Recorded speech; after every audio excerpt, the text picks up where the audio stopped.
The billionaire CEO was on his knees, scrubbing floors, and nobody knew who he really was. Ethan Cross owned the building, the company, everything. But dressed in a janitor's uniform, mopping hallways at dawn, he was invisible. Until the morning, an exhausted young mother dropped to her knees in front of him, spilling crayons and tears across the marble floor. That's when everything changed. Stay with me until the end of this story. Hit that like button and drop a comment with your city so I can see how far this story travels. Now, let me take you back to where it all began.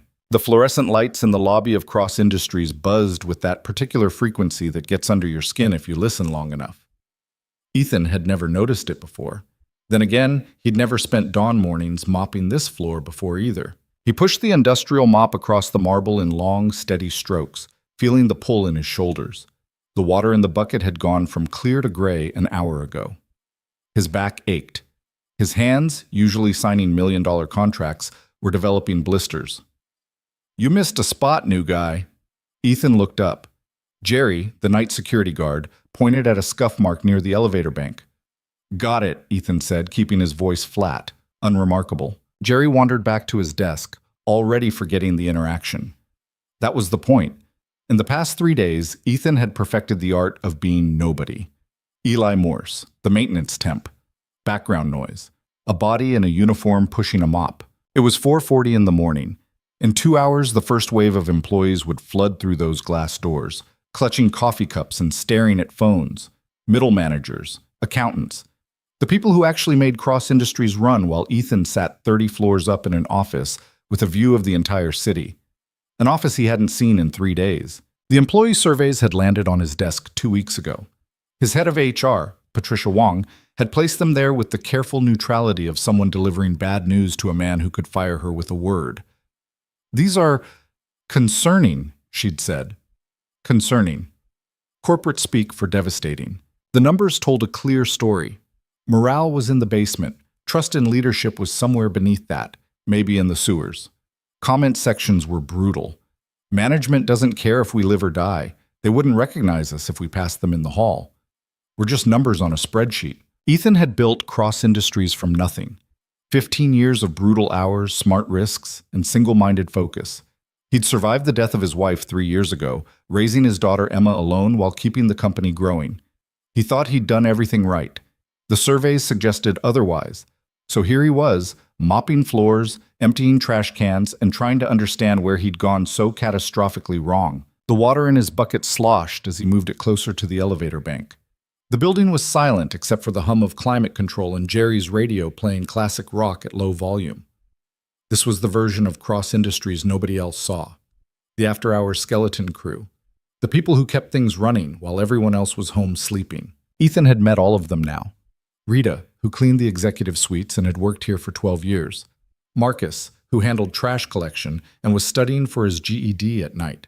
Samir, who buffed the floors on the lower levels and sent money back to his family in Bangladesh.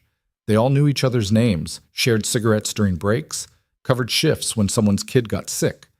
Nobody on the executive floor could name their own assistants half the time. The elevator dinged. Ethan glanced up, frowning. It was too early for anyone to be arriving. The car descended from one of the upper floors, probably someone working late, finally heading home. The doors slid open. Martin Cole stepped out, suit jacket slung over one arm, tie loosened. He looked like he'd been up all night, which he probably had. Martin was senior director of finance, the kind of ambitious corporate climber who treated the office like a battlefield and everyone around him like enemy combatants. He walked past Ethan without a glance. "Floor's wet," Ethan said. Martin kept walking, expensive shoes clicking across the marble. He pushed through the front doors and disappeared into the pre-dawn darkness. Ethan watched him go, jaw tight. He'd worked with Martin for 6 years. They'd had lunch together dozens of times, discussed strategy, reviewed quarterly reports, even attended Emma's school fundraiser together once. Martin had just walked past him like he was furniture. The irony would have been funny if it wasn't so depressing. Ethan went back to mopping. The sun was coming up when Sofia Reyes hit the snooze button for the 3rd time. She shouldn't have. She knew she shouldn't have. But her body felt like lead, and her brain was wrapped in cotton, and the idea of getting up, getting dressed, getting Mateo ready, dropping him at school, and making it across the city to be at her desk by 8 seemed physically impossible. The alarm screamed again. Sophia forced her eyes open. The ceiling of her apartment had a water stain shaped like Texas. She'd been staring at it for 9 months since she and Mateo moved into this place. 1 bedroom, a kitchen barely big enough to turn around in, and rent that ate 70% of her paycheck. She sat up. Her back protested. She'd slept wrong again, probably because the mattress was garbage and she couldn't afford a new one. "Mateo," she called. "Baby, time to get up." No response. Sophia pushed herself out of bed, her feet hitting the cold floor. She'd lived in better places. Much better places. Before Diego left. Before the bills started piling up. Before she realized that being a single mother in this city meant working twice as hard for half as much. She padded to the doorway of Mateo's room. He was curled up under his blankets, clutching the stuffed bear that used to be white, but had long since faded to gray. "Maddie, come on, sweetheart. School day." He groaned and buried his face deeper into the pillow. Sophia understood the feeling. She moved through the morning routine on autopilot. Cereal for Mateo, toast for herself, because that's all they had. His lunch was already packed. Peanut butter sandwich, apple slices, the cookies that were on sale last week. Her own lunch was the same sandwich, no apple. Mateo dragged himself to the table, still half asleep. He was 6 years old, small for his age, with Diego's dark eyes and her stubborn chin. "I don't want to go to school," he mumbled. "I know, baby." "My stomach hurts." Sophia pressed the back of her hand to his forehead. No fever. He'd been saying his stomach hurt for 2 weeks now. She knew what it was. Anxiety. He was 6 and already developing anxiety because he could feel how stressed she was, how tight money was, how scared she was every single day. "You'll feel better once you're there," she said, trying to sound confident. "Mrs. Palmer said you did great on your math worksheet yesterday." Mateo picked at his cereal. Sophia glanced at the clock. 7:15. If they left in the next 10 minutes, she could drop him off and still make it to work on time.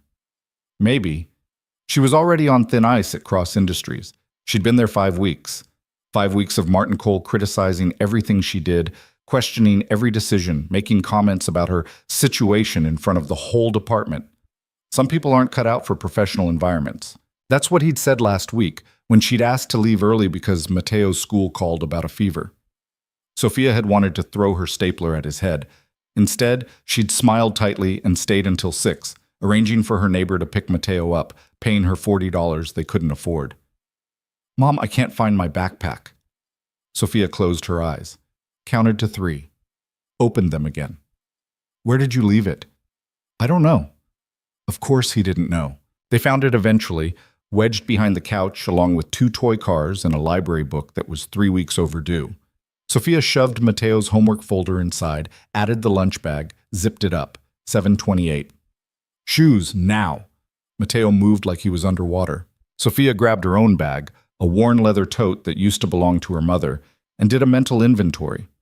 Wallet, keys, phone, the makeup she'd apply on the train because there wasn't time to do it here, the cardigan that hid the fact that she only owned 3 work-appropriate tops, and this was the 3rd day in a row for this one. 7:34. They were going to be late. "Come on, baby, we have to move." She ushered Mateo toward the door, juggling her bag, his backpack, her coffee in a travel mug that didn't quite seal right. She could feel the panic rising. Late meant questions. Questions meant Martin, looking at her with that expression that said he was just waiting for an excuse. They made it to the train with 30 seconds to spare. The car was packed. Morning rush, everyone pressed together, avoiding eye contact. Sophia held Mateo close, his backpack clutched in her other hand because there wasn't room to put it down. The train lurched forward. Sophia's coffee sloshed. She tightened her grip on the mug, on Mateo, on the last threads of composure. They had to transfer twice. By the time they reached Mateo's school, it was 8:07. The bell had already rung. The playground was empty. "I'm late," Mateo said quietly. "It's okay. I'll walk you in." Sophia signed him in at the office, ignoring the receptionist's pointed look. Late again. She could feel the judgment radiating off the woman like heat. She knelt down, straightening Mateo's collar. "You're going to have a great day," she said. He nodded, not believing her. I love you so much." "Love you too, Mom." She watched him walk down the hallway toward his classroom, backpack bouncing with each step. So small, so brave. Sophia blinked back the burning in her eyes and headed for the train. By the time she reached Cross Industries, it was 8:40. She was very, extremely late. Sophia pushed through the revolving doors, out of breath, her heart hammering. The lobby was busy with morning traffic. People in suits, people with briefcases, people who'd probably been at their desks since 7:30. She headed for the elevator bank, moving fast. Too fast. The strap of Mateo's backpack, still clutched in her hand because she'd meant to drop it at her desk before anyone noticed, caught on her tote bag. She tried to untangle them while walking, while not dropping her coffee, while pressing the elevator call button. The backpack zipper, already half open, gave way completely. Crayons exploded across the floor. Toy cars scattered. The stuffed bear tumbled out and landed face down on the polished marble. "No, no, no!" Sophia dropped to her knees, trying to grab everything at once. A green crayon rolled under someone's shoe. A red one skittered toward the information desk. People walked around her, stepping over crayons, not stopping. Her throat tightened, her eyes burned. She was on her knees in the lobby of her workplace, 40 minutes late, surrounded by her son's toys while everyone walked past like she didn't exist. "Hey, it's okay." Sophia looked up. A man in a maintenance uniform knelt beside her. Maybe mid-30s, dark hair slightly too long, a few days of stubble on his jaw. He had the kind of face that could have been handsome if it wasn't so tired. He picked up the stuffed bear, brushed it off, and handed it to her. "Rough morning?" he asked. Sophia let out a shaky laugh that was almost a sob. "Something like that." He started gathering crayons, moving efficiently, not making a big deal out of it, not looking at her like she was pathetic. "I've been there," he said. "My daughter once spilled an entire box of cereal in the grocery store, aisle 3, during the Saturday rush." Sophia grabbed the toy cars, shoving them back into the backpack. Her hands were shaking. "I'm so late," she said. "I'm already on probation, and This is so stupid. I shouldn't have brought his backpack. I just forgot to take it out of my bag this morning, and—" "Breathe," the man said. She stopped, looked at him. He gave her a small, understanding smile. "Seriously, breathe. 1 second." Sophia inhaled, exhaled. Her heart was still racing, but the sharp edge of panic dulled slightly. They collected the rest of the crayons in silence. When everything was back in the backpack, the man stood and offered her a hand. She took it. His grip was firm, steady. "Thank you," Sophia said. "Really, thank you." "Don't worry about it." He glanced toward the elevator. "What floor?" 12. He nodded. "Finance department, Martin Cole's territory." Sophia blinked. "You know Martin?" Something flickered across his face. "I know of him." The elevator dinged. The doors opened. Sophia stepped inside, clutching the backpack and her bag and what was left of her dignity. The maintenance worker, she should have asked his name, gave her a 2-finger wave as the doors closed. "Good luck," he said. The elevator rose. Sophia leaned against the wall, closing her eyes. She was 43 minutes late. Martin was going to destroy her. Ethan watched the elevator climb, numbers ticking upward on the display. 12. Finance. Which meant that exhausted, overwhelmed woman was about to walk into Martin Cole's war zone. He felt something tighten in his chest. Anger, maybe. Or recognition. He'd seen that look on her face. The look of someone drowning, trying desperately to keep their head above water while the current pulled them down. He'd worn that look himself 3 years ago, in the months after Caroline died. Ethan picked up his mop. The lobby floor was scattered with a few stray crayons he'd missed. He collected them, dropping them in his utility cart. A stuffed bear, toy cars, crayons. She had a kid. Single mother, probably, given the way she'd talked about the morning. Working in finance, which meant she was educated, capable. And she was on probation, which meant Martin was gunning for her. Ethan's jaw tightened. He'd been watching Martin for 3 days now, watching the way he spoke to people, the way he dressed down junior staff in front of others, the way he took credit for their work and deflected blame when things went wrong. Ethan had promoted Martin 6 years ago, given him authority, trusted him. That was looking like a mistake. The elevator dinged again. More employees poured out, scattering across the lobby. The morning rush was in full swing now. Ethan blended back into the background, just another maintenance worker pushing a cart. Nobody looked at him twice. By 9:30, the lobby had quieted.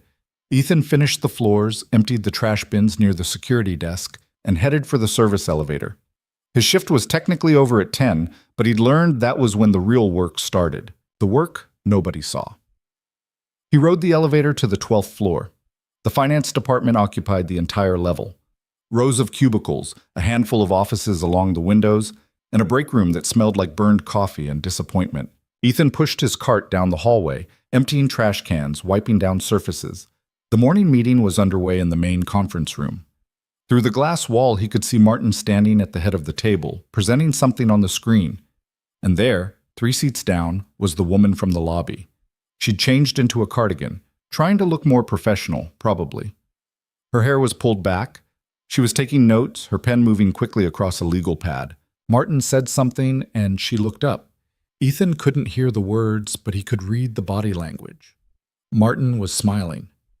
The kind of smile that had teeth.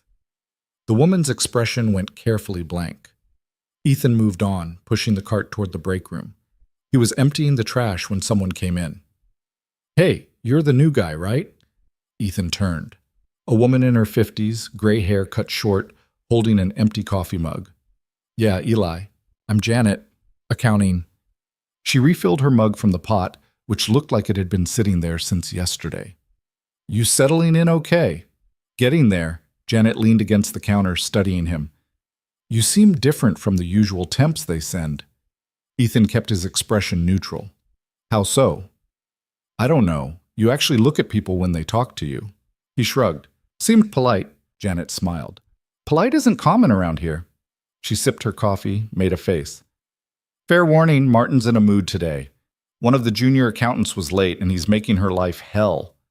Ethan's hand stilled on the trash bag. "The woman with the dark hair?" "Sophia, yeah, she's new. Sweet kid, works hard, but—" Janet shook her head. "Martin's decided he doesn't like her. Once he makes that decision, it's over." "Why doesn't she report him?" Janet laughed, but there was no humor in it. "To who? HR. They don't care. And even if they did, Martin's untouchable. He brings in too much revenue." Ethan tied off the trash bag, his movements deliberate. "Nobody's untouchable." "You'd think." Janet pushed off the counter. "Anyway, welcome to 12. Keep your head down and you'll be fine." She left. Ethan stood in the break room holding a bag of garbage, thinking about the woman, Sophia, sitting in that conference room while Martin smiled his predator smile. Nobody's untouchable. He'd meant it. The meeting ended just after 10. Sophia gathered her notes, her hands still shaking slightly.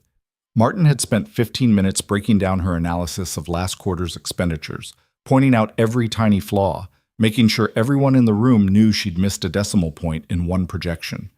Never mind that the overall analysis was solid, never mind that she'd stayed until 8 last night making sure it was perfect. 1 decimal point. That's all it took. "Sophia, a word." She looked up. Martin stood by the door waiting. Everyone else filed out, avoiding eye contact. Nobody wanted to be associated with the person Martin was currently destroying. Sophia walked to the front of the room. Martin closed the door. "That was embarrassing," he said. Sophia kept her voice level. "I apologize for the error. It won't happen again." "You also arrived 43 minutes late this morning." "I had a situation with my son's school." "I don't care about your situation." Martin's voice was flat. "You're here to do a job. If you can't manage your personal life well enough to show up on time and produce accurate work, maybe you're not the right fit." Sophia felt something crack inside her chest. She'd worked so hard. So impossibly hard. Studied for years while raising Mateo alone. Fought for this position, this chance. And she was good at it. She knew she was good at it. But Martin didn't care. "I understand," she said quietly. "Do you?" "Because I'm not convinced. This is your second warning. 1 more and we're done." 2 warnings. She'd only known about 1. Sophia nodded, not trusting herself to speak. Martin opened the door. "Get back to work." She walked past him, back to her cubicle. Her eyes were burning again, but she refused to cry. Not here. Not where anyone could see. She sat down at her desk and stared at her computer screen. The morning had started badly. It was getting worse, and she had no idea how to make it stop. Ethan watched the exchange through the break room window. He couldn't hear the words, but he didn't need to. Martin's body language said everything. The way he stood too close. The way he smiled while delivering what was clearly a threat. Sophia had walked back to her desk like someone had just punched her in the stomach. Ethan felt fury rising in his throat, hot and sharp. He'd built this company to be better than this. Better than the corporate hellscapes he'd worked in during his 20s, where people were expendable and cruelty was considered leadership. Somewhere along the way, he'd lost control of it. Or maybe he'd never had control.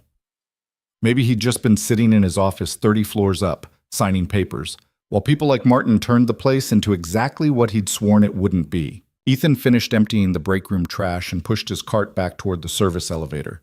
He had 4 hours left on his shift. 4 hours to observe, to listen, to understand how deep the rot went.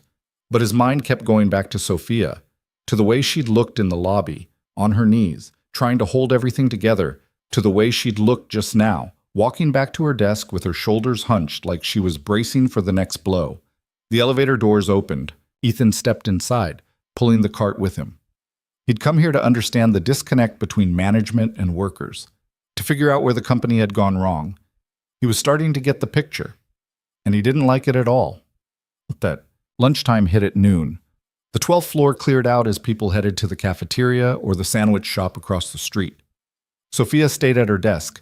She'd learned quickly that leaving meant running into Martin, which meant more opportunities for him to find fault. Besides, she couldn't afford the cafeteria. The sandwich in her bag would have to be enough. She was halfway through it when someone knocked on her cubicle wall. Sophia looked up. The maintenance worker from this morning stood there, holding a coffee cup. "Hey," he said. "Thought you might need this." Sophia blinked at him. What?" He held out the cup. "Coffee. From the good place down the street, not the break room sludge." "I can't. It's already paid for, and if you don't take it, I'm just going to throw it away, which seems wasteful." Sophia hesitated, then took the cup. It was warm. The smell of real, actual good coffee hit her, and her eyes almost watered. "Thank you," she said. "You really didn't have to.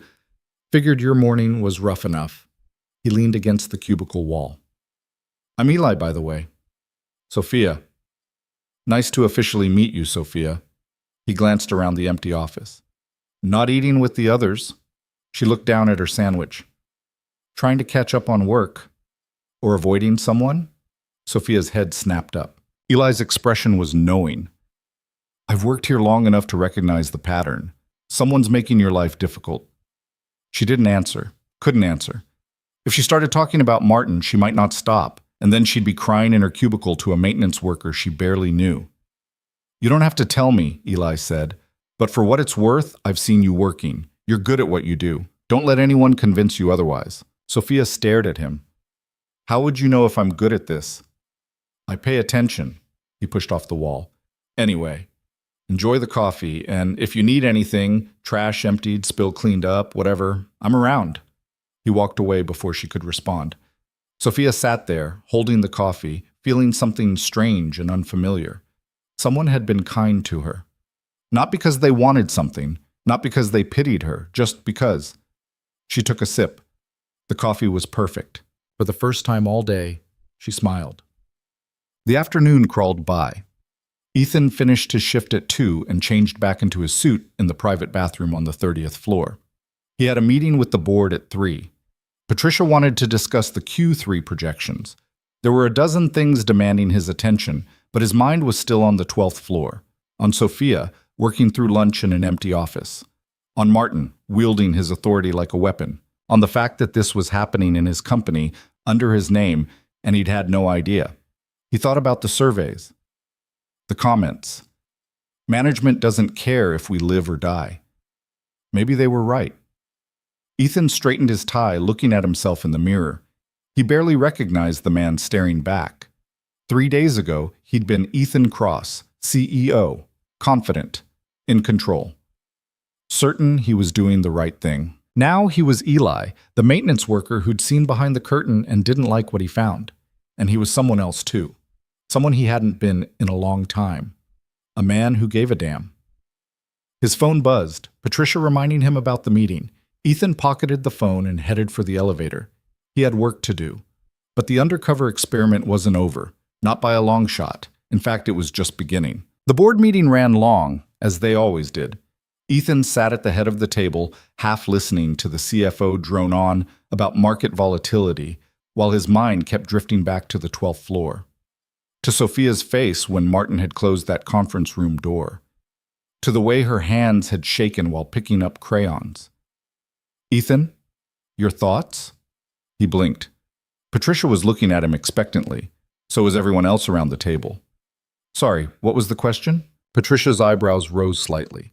In 6 years of working together, he'd never lost focus during a board meeting.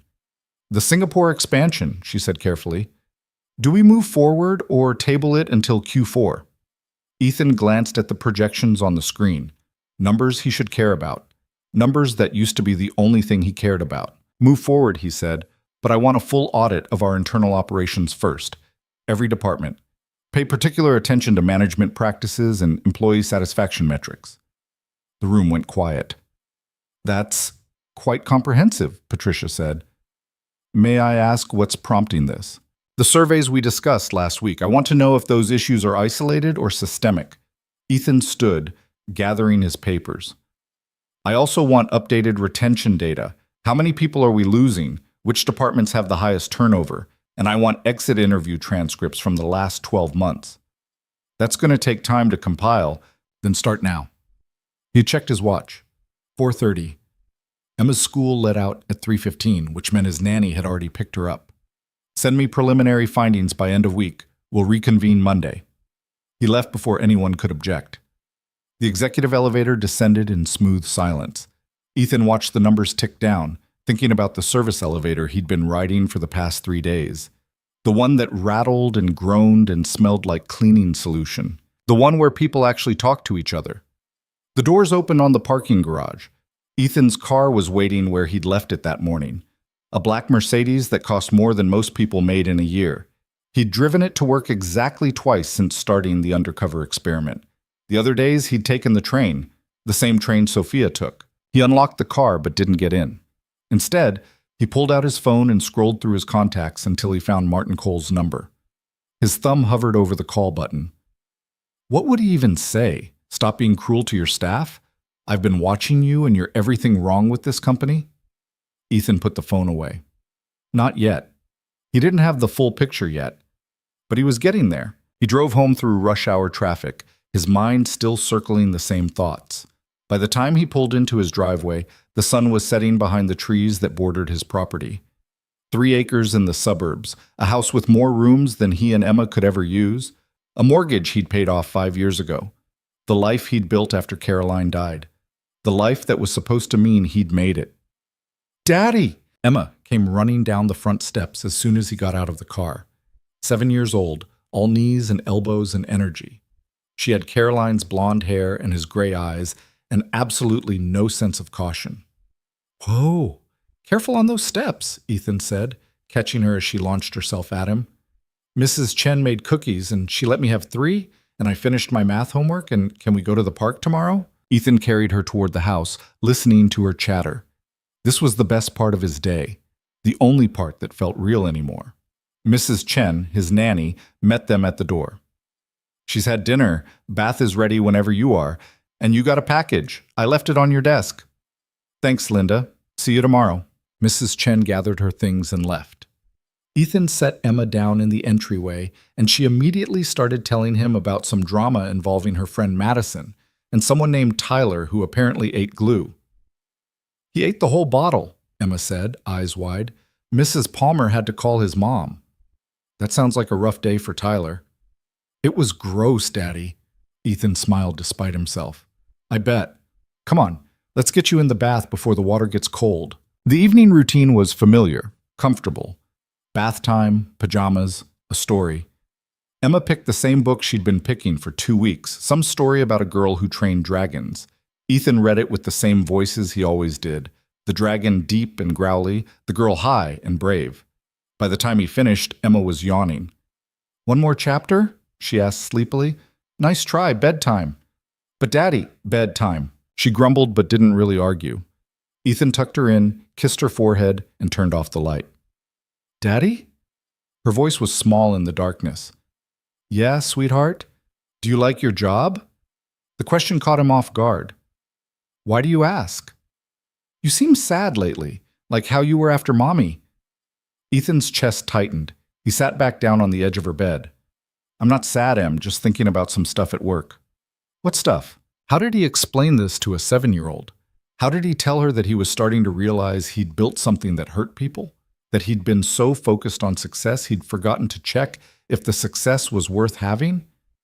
Just trying to make sure I'm doing the right thing, he said finally. Emma was quiet for a moment. Then, Mommy used to say the right thing is usually the hard thing. Ethan felt something crack behind his ribs. Caroline had said that all the time, especially near the end when she was sick and the treatments weren't working and they both knew how this would end. She was right, Ethan said quietly. So you'll do the hard thing? Yeah, baby, I will. Emma smiled and rolled over, already half asleep.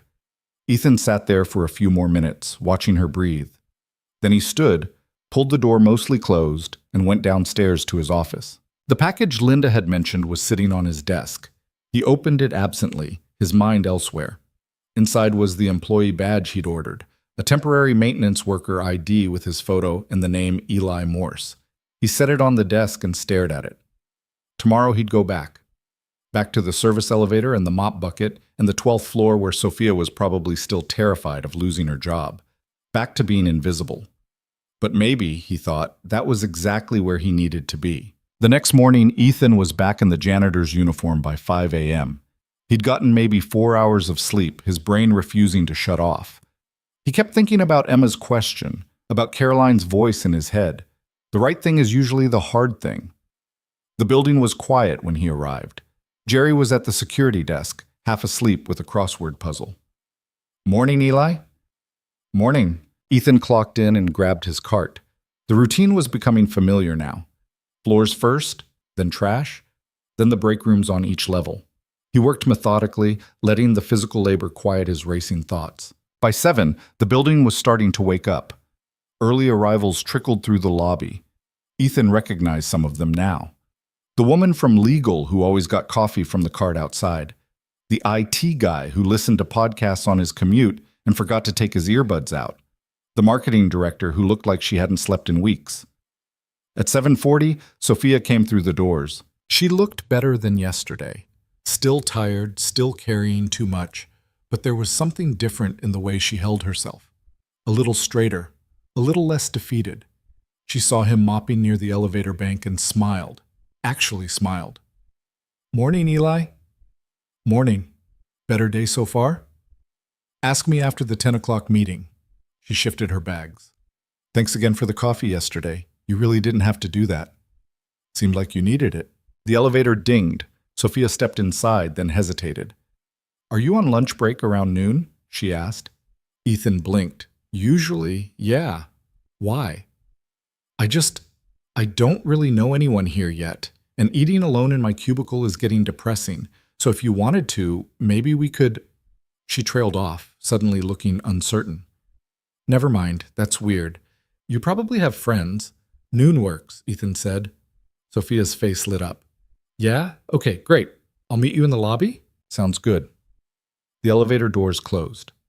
Ethan stood there, mop in hand, wondering what the hell he was doing.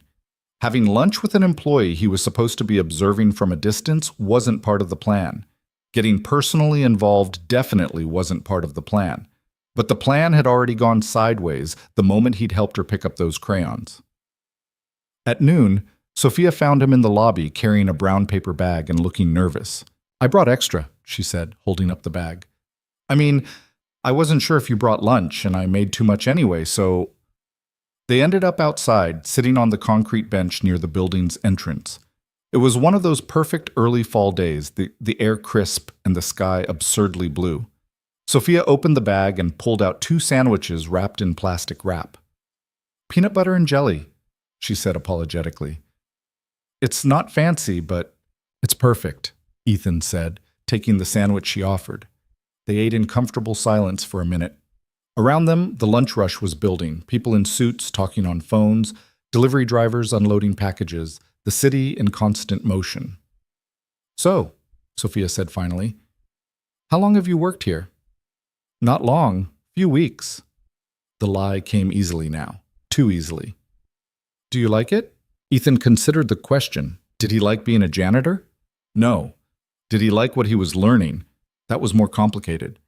"It's honest work," he said. "Nobody bothers me. I show up, do the job, go home." Sophia nodded.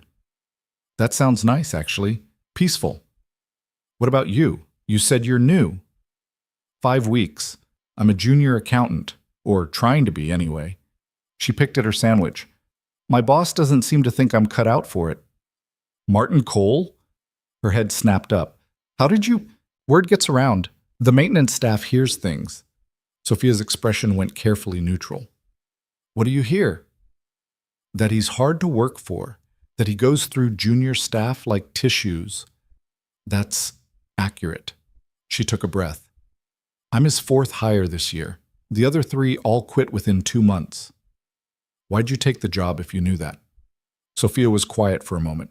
When she spoke, her voice was soft. "Because I needed it. Because I have a 6-year-old son and rent due and student loans and no one else was hiring. Because sometimes you don't get to choose the good options. You just take what's available and try not to drown."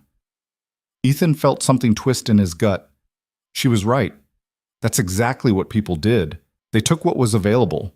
And companies like his, like the one he'd built, relied on that desperation. "Your son," he said, "the one with the crayons." Sophia smiled, and it transformed her whole face. "Mateo? He's 6, smart as hell and stubborn as a mule, drives me crazy and makes everything worth it at the same time." "I get that. My daughter's 7, same deal." "You have a daughter?" "Emma. She's the best thing in my life." Sophia studied him. "You're a single dad?" "My wife died 3 years ago." "I'm sorry." "Thanks." Ethan took a bite of sandwich to avoid having to say more. Talking about Caroline always felt like walking on broken glass, even after 3 years. "Mateo's father isn't in the picture," Sophia offered quietly. "He left when Mateo was 2. Decided fatherhood wasn't for him." "His loss?" "That's what I tell myself. Chates." She finished her sandwich and crumpled the plastic wrap. "Some days I believe it." They sat there, 2 single parents on a concrete bench, sharing peanut butter and jelly sandwiches in the middle of a Wednesday. "Thank you for this," Sophia said. "I know it's weird, having lunch with the janitor." "Hey, I'm having lunch with an accountant. Equally weird from where I'm sitting." She laughed. Actually laughed. "Fair point." Her phone buzzed. She glanced at it and her expression changed. "What's wrong?" Ethan asked. "Mateo's school. He's in the nurse's office. Says his stomach hurts." She stood up, already gathering her things. Martin's going to kill me, but I have to go get him." "Go," Ethan said. "Your kid needs you." "I'll probably get fired." "Then he's an even bigger asshole than I thought." Sophia looked at him, something like gratitude in her eyes. "I'm sorry. I'll see you. I don't know when I'll see you." She hurried back inside. Ethan sat there, still holding half a sandwich, watching her disappear through the revolving doors. Then he pulled out his phone and texted Patricia.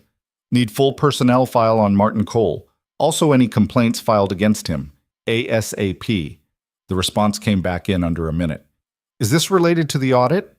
"Yes. Send it to my personal email." He stood up, threw away the sandwich wrappers, and headed back inside. His shift didn't end for another 2 hours, but he was done pretending to mop floors for the day. Time to see exactly what Martin Cole had been getting away with. The files arrived that evening while Ethan was helping Emma with her homework. His laptop pinged with the email notification. He waited until Emma was in bed before opening it. What he found made his blood run cold. Martin Cole had been with Cross Industries for 8 years. In that time, he'd had 17 direct reports. 12 had resigned. Of those 12, 9 had filed complaints with HR before leaving. Hostile work environment, verbal abuse, discrimination, retaliation. Every single complaint had been noted, documented, and then quietly dismissed. Because Martin brought in revenue. Because he made the numbers work. Because in the corporate calculus, profit outweighed people every single time. Ethan read through the files until midnight. Then he read them again. One name kept appearing: Janet Morrison, the woman from accounting who'd warned him about Martin on his first day on the 12th floor. She'd filed 3 complaints over the years, all dismissed. The most recent was from 4 months ago. Subject line: hostile work environment, urgent intervention needed. The complaint detailed systematic harassment of junior staff, public humiliation, impossible deadlines, taking credit for others' work, creating a culture of fear. HR's response: issue discussed with Mr. Cole. He has been advised to moderate his management style. No further action warranted at this time. Ethan closed the laptop and pressed his palms against his eyes. This was his company, his responsibility, his failure. He'd been so focused on growth, on success, on building something that would last, that he'd created exactly the kind of toxic environment he'd sworn to avoid. And people like Sophia were paying the price. The next morning, Ethan didn't put on the janitor uniform. He put on a suit, went to the office early, called an emergency meeting with HER. Patricia was already there when he arrived, looking concerned. "What's this about?" she asked. "Martin Cole." "Ethan, if this is about those old complaints," Ethan said quietly, "are current. They're ongoing, and we've been ignoring them. We followed protocol. Protocol is failing."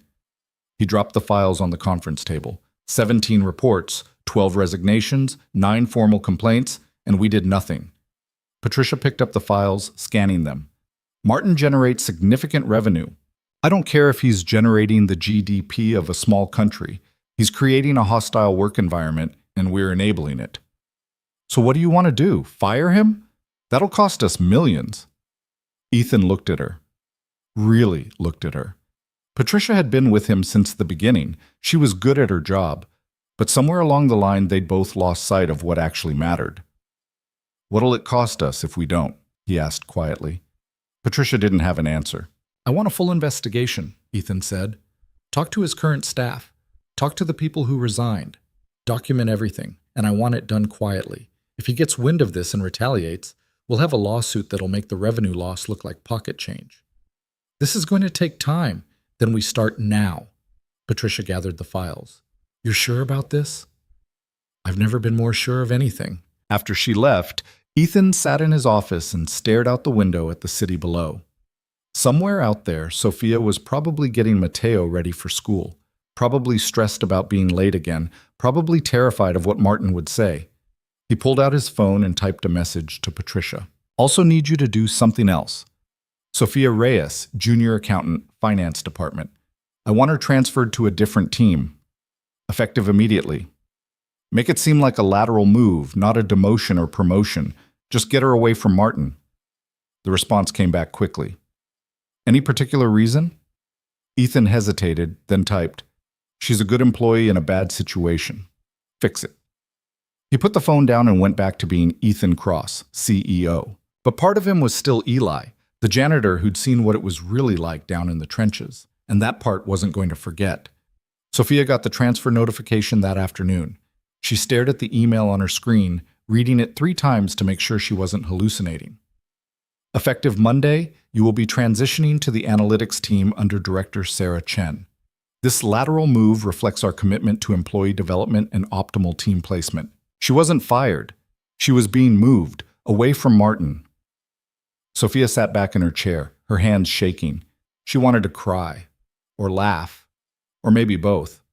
"Everything okay?" She looked up. Janet was standing by her cubicle, holding a coffee mug. "I got transferred," Sophia said numbly. Janet's eyebrows rose. "By choice, or I don't know. The email just says it's a lateral move, starting Monday. Sarah Chen's team. That's good, really good. She's tough, but fair. Actually develops her people instead of eating them alive." Janet smiled. "Congratulations." After Janet left, Sophia read the email again. Then she grabbed her phone and did something she hadn't done in weeks. She called her mother. "Mija, is everything okay?" "Yeah, Mama, I think everything might actually be okay." That evening, when Sophia picked up Matteo from after-school care, she was smiling, really smiling. Matteo noticed immediately. "You look happy, Mama." "I am, baby. I really am." "Did something good happen?" Yeah, something really good happened. They stopped for ice cream on the way home, even though it wasn't in the budget.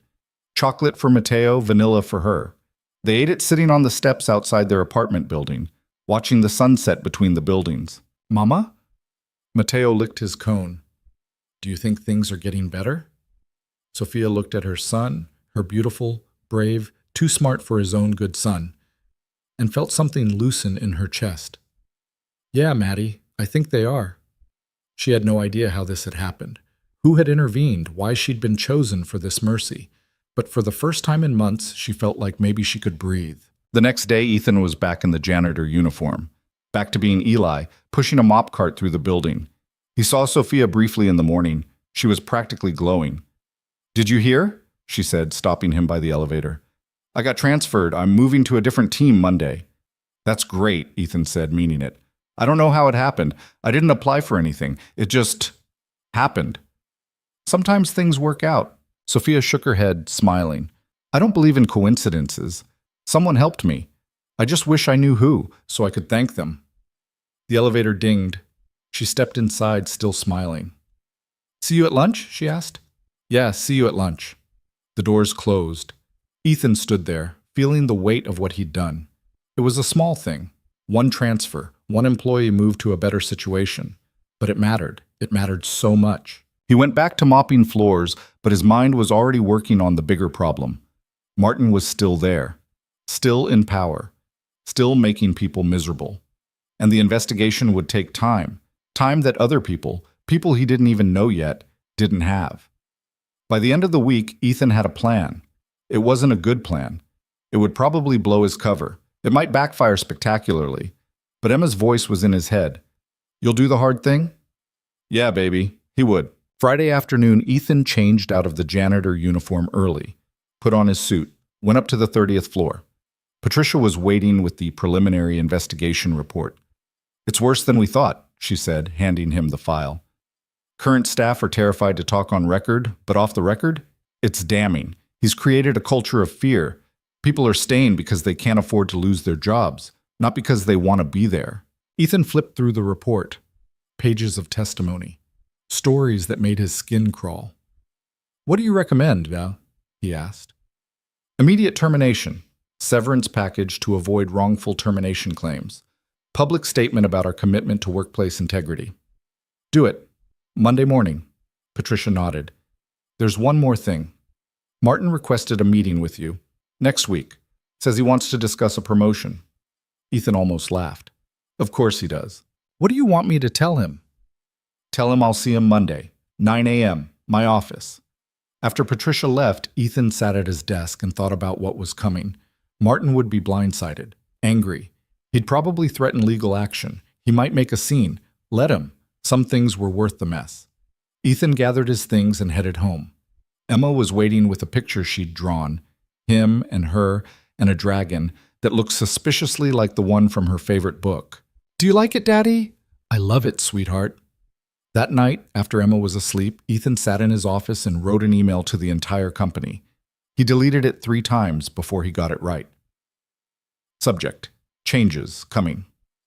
Over the past few weeks, I've been conducting a review of our company culture and management practices. What I've found is unacceptable. We've allowed revenue to matter more than people. We've protected those who hurt others because they produced results. We've looked the other way when we should have intervened. That ends now. Starting Monday, there will be changes. Some will be immediate, some will take time. But I promise you this: Cross Industries will be a place where good work is rewarded, where people are treated with dignity, and where speaking up is encouraged, not punished. If you've experienced harassment, discrimination, or retaliation, I want to hear about it. My door is open. Literally, we're going to do better, because you deserve better. Ethan Cross. He scheduled it to send Monday morning at 8 a.m., 1 hour before Martin Cole's meeting. Then he closed his laptop and went to bed. The hard thing, he thought, was usually the right thing. Caroline had been right about that. She'd been right about a lot of things. And it was time he started listening. Monday morning arrived with the kind of crisp autumn air that made everything feel possible. Ethan dropped Emma at school early, watching her run toward her classroom with her backpack bouncing against her shoulders. She turned at the door and waved. He waved back, then sat in the car for a minute, gathering himself. Today was going to be brutal. He checked his phone. 7:45. The email would go out in 15 minutes. Martin's meeting was at 9. Ethan started the car and headed toward Cross Industries. The parking garage was already filling up. Ethan took the executive elevator to the 30th floor, nodding at the few early arrivers he passed. In his office, Patricia was waiting with coffee and a grim expression. "You ready for this?" she asked. "No, but we're doing it anyway. Legal wants to be in the room when you terminate him." "Fine. Anyone else?" "I think it should just be us and counsel. Less chance of it turning into a circus." Ethan nodded. His computer screen showed 7:58, 2 minutes. "The email is going to cause a stir," Patricia said carefully. "Good. It should. People are going to have questions. Then we'll answer them." 7:59. Ethan watched the clock tick over to E8. Somewhere in the building, 500 employees were opening their email, reading his message, processing what it meant. His phone started buzzing almost immediately. He ignored it. At 8:15, there was a knock on his door. Claire from legal, looking nervous. "Mr. Cole is here," she said. "Early. He's asking to see you now." Of course he was. Martin had probably seen the email, probably realized what was coming. "Send him in," Ethan said. Patricia and Claire positioned themselves near the window. Ethan stayed behind his desk, standing. Martin walked in wearing a suit that cost at least $3,000 and an expression that could have cut glass. "What the hell is this?" He held up his phone, showing Ethan's email. "Have a seat, Martin." "I don't want to sit. I want to know what's going on. That email, you're making it sound like this company is some kind of hostile workplace. Do you have any idea what that'll do to our reputation?" "Sit down," Ethan said again, his voice harder this time. Martin finally seemed to notice Patricia and Claire. His eyes narrowed. "Why is legal here?" "Because this is a termination meeting. Your employment with Cross Industries ends today, effective immediately." The color drained from Martin's face. Then it came rushing back, red and furious. "You can't be serious. I'm one of your top performers. I've brought in millions. You've also created a hostile work environment. You've harassed junior staff. You've retaliated against people who spoke up. You've made this department a miserable place to work." Ethan kept his voice level, professional. "We have documentation, testimony, a pattern of behavior going back years. Those complaints were dismissed. They shouldn't have been. That's on me. I should have done this years ago." Martin's hands clenched into fists. "This is about that girl, isn't it? Sophia, what's her name? She complained to you. This has nothing to do with any individual employee. This is about your conduct, your pattern of abuse, your complete disregard for the people you're supposed to lead. She was incompetent. She's a talented accountant who you terrorized because you could." Ethan leaned forward. "I've read every complaint filed against you, Martin. Every single one. The junior analyst you made cry in front of the entire department, the assistant you fired because she took maternity leave, the man you blackballed in the industry because he reported you to HR. You want to talk about incompetence? Let's talk about your complete failure as a leader." Martin's face was scarlet now. "You self-righteous prick. You think you're better than me? You built this company on the same principles. Make the numbers, nothing else matters. I was doing exactly what you taught me to do." The words hit like a slap, because Martin wasn't entirely wrong. Ethan had built Cross Industries with a singular focus on growth, on revenue, on winning. He'd promoted people like Martin because they delivered results. He'd created the system that allowed this to happen. "You're right," Ethan said quietly. "I did teach you that. And I was wrong. Which is why this stops now. You're making a huge mistake. I'll sue. Wrongful termination, defamation. You can try." Claire stepped forward, handing Martin an envelope. "This is your severance package. 6 months' salary, benefits continuation, and a non-disparagement clause that goes both ways. Sign it, and we part ways cleanly. Refuse, and we'll litigate. I promise you, we have enough documentation to win." Martin snatched the envelope, his hands shaking with rage. "I want to talk to the board. The board has been briefed. They support this decision." That was a slight exaggeration. The board had been informed an hour ago via emergency email. Several members had already called Ethan's cell. He'd let them all go to voicemail. Martin stood there, breathing hard, looking like he wanted to flip the desk. "You're going to regret this," he said finally. "I regret not doing it sooner. That email you sent, you've opened a floodgate. Every disgruntled employee in this building is going to come crawling out with complaints. You'll drown in lawsuits. Then we'll deal with them, one at a time, fairly." Martin looked at each of them in turn, his expression venomous. Then he turned and walked out, slamming the door hard enough to rattle the frame. The silence that followed was deafening.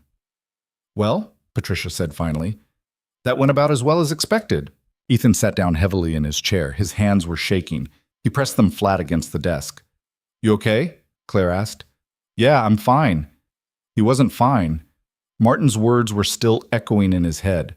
"You built this company on the same principles."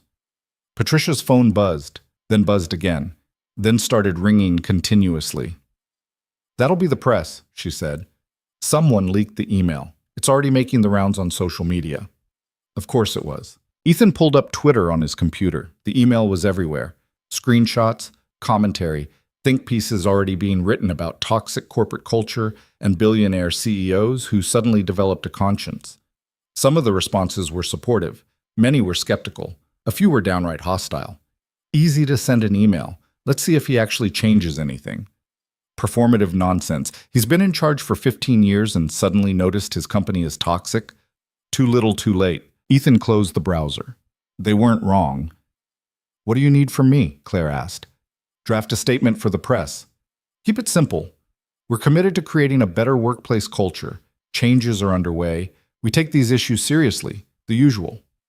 And when they ask about Martin specifically, no comment on individual personnel matters. After Claire left, Patricia sat down across from Ethan. "The 12th floor is chaos right now," she said. "People saw Martin leave. They're putting two and two together." "Good. Let them." "Ethan, I mean it. I want people to know that behavior has consequences, even for top performers." Patricia studied him. "You've changed." "Have I?" 2 weeks ago, you would have found a way to quietly shuffle Martin to a different department, save face for everyone involved. You wouldn't have sent that email. You definitely wouldn't have made this public. Ethan thought about the janitor uniform hanging in his closet at home, about the 3 days he'd spent invisible, seeing what the company really looked like from the bottom up, about Sophia picking up crayons with shaking hands. 2 weeks ago, I didn't know better, he said. Now I do. His phone rang. Unknown number. He answered anyway. "Mr. Cross? This is Diane Chen from the Wall Street Journal. I'm hoping to get a comment on the leaked internal memo regarding workplace culture at Cross Industries." Ethan hung up. The phone rang again immediately. Different number. He let it ring. Patricia stood. "I should get back to HR. We're going to be flooded with requests. People wanting to talk, file complaints, ask questions. Handle it. And Patricia, I meant what I said in the email. My door is open. If someone wants to talk to me directly, make it happen." After she left, Ethan sat alone in his office, listening to his phone buzz with increasingly frantic messages. He'd meant to create change. He hadn't quite anticipated setting the entire company on fire. But maybe that's what it took. Maybe some things needed to burn before they could be rebuilt. On the 12th floor, Sophia was trying to pack up her cubicle while fielding questions from everyone who walked past. "Did you know," Janet asked for the third time, "about Martin getting fired?" "I didn't know anything," Sophia said honestly. "I got transferred Friday, that's all I knew. But the timing, right after you got moved, is a coincidence."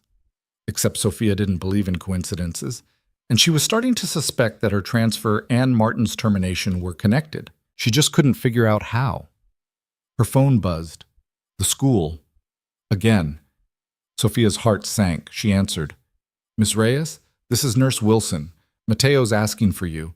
He says his stomach hurts and he feels dizzy." Sophia closed her eyes. Her first day on the new team was supposed to be today.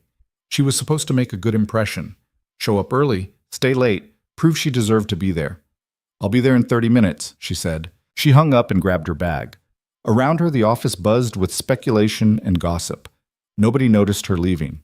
Sophia made it to the school in 20 minutes, her heart pounding the entire way.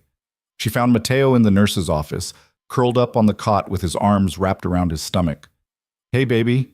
She knelt beside him, pressing her hand to his forehead. No fever. Again. My stomach really hurts, Mama. I know, sweetheart. Nurse Wilson stood nearby, looking sympathetic but concerned. This is the 4th time this month, she said quietly. Has he seen a doctor? We have an appointment next week. What she didn't say, it was at the free clinic across town, the one with a 3-month waiting list, the one where she'd begged for an earlier slot because she couldn't afford a regular pediatrician. I think you should go home, Nurse Wilson said. Rest, fluids, maybe some bland food.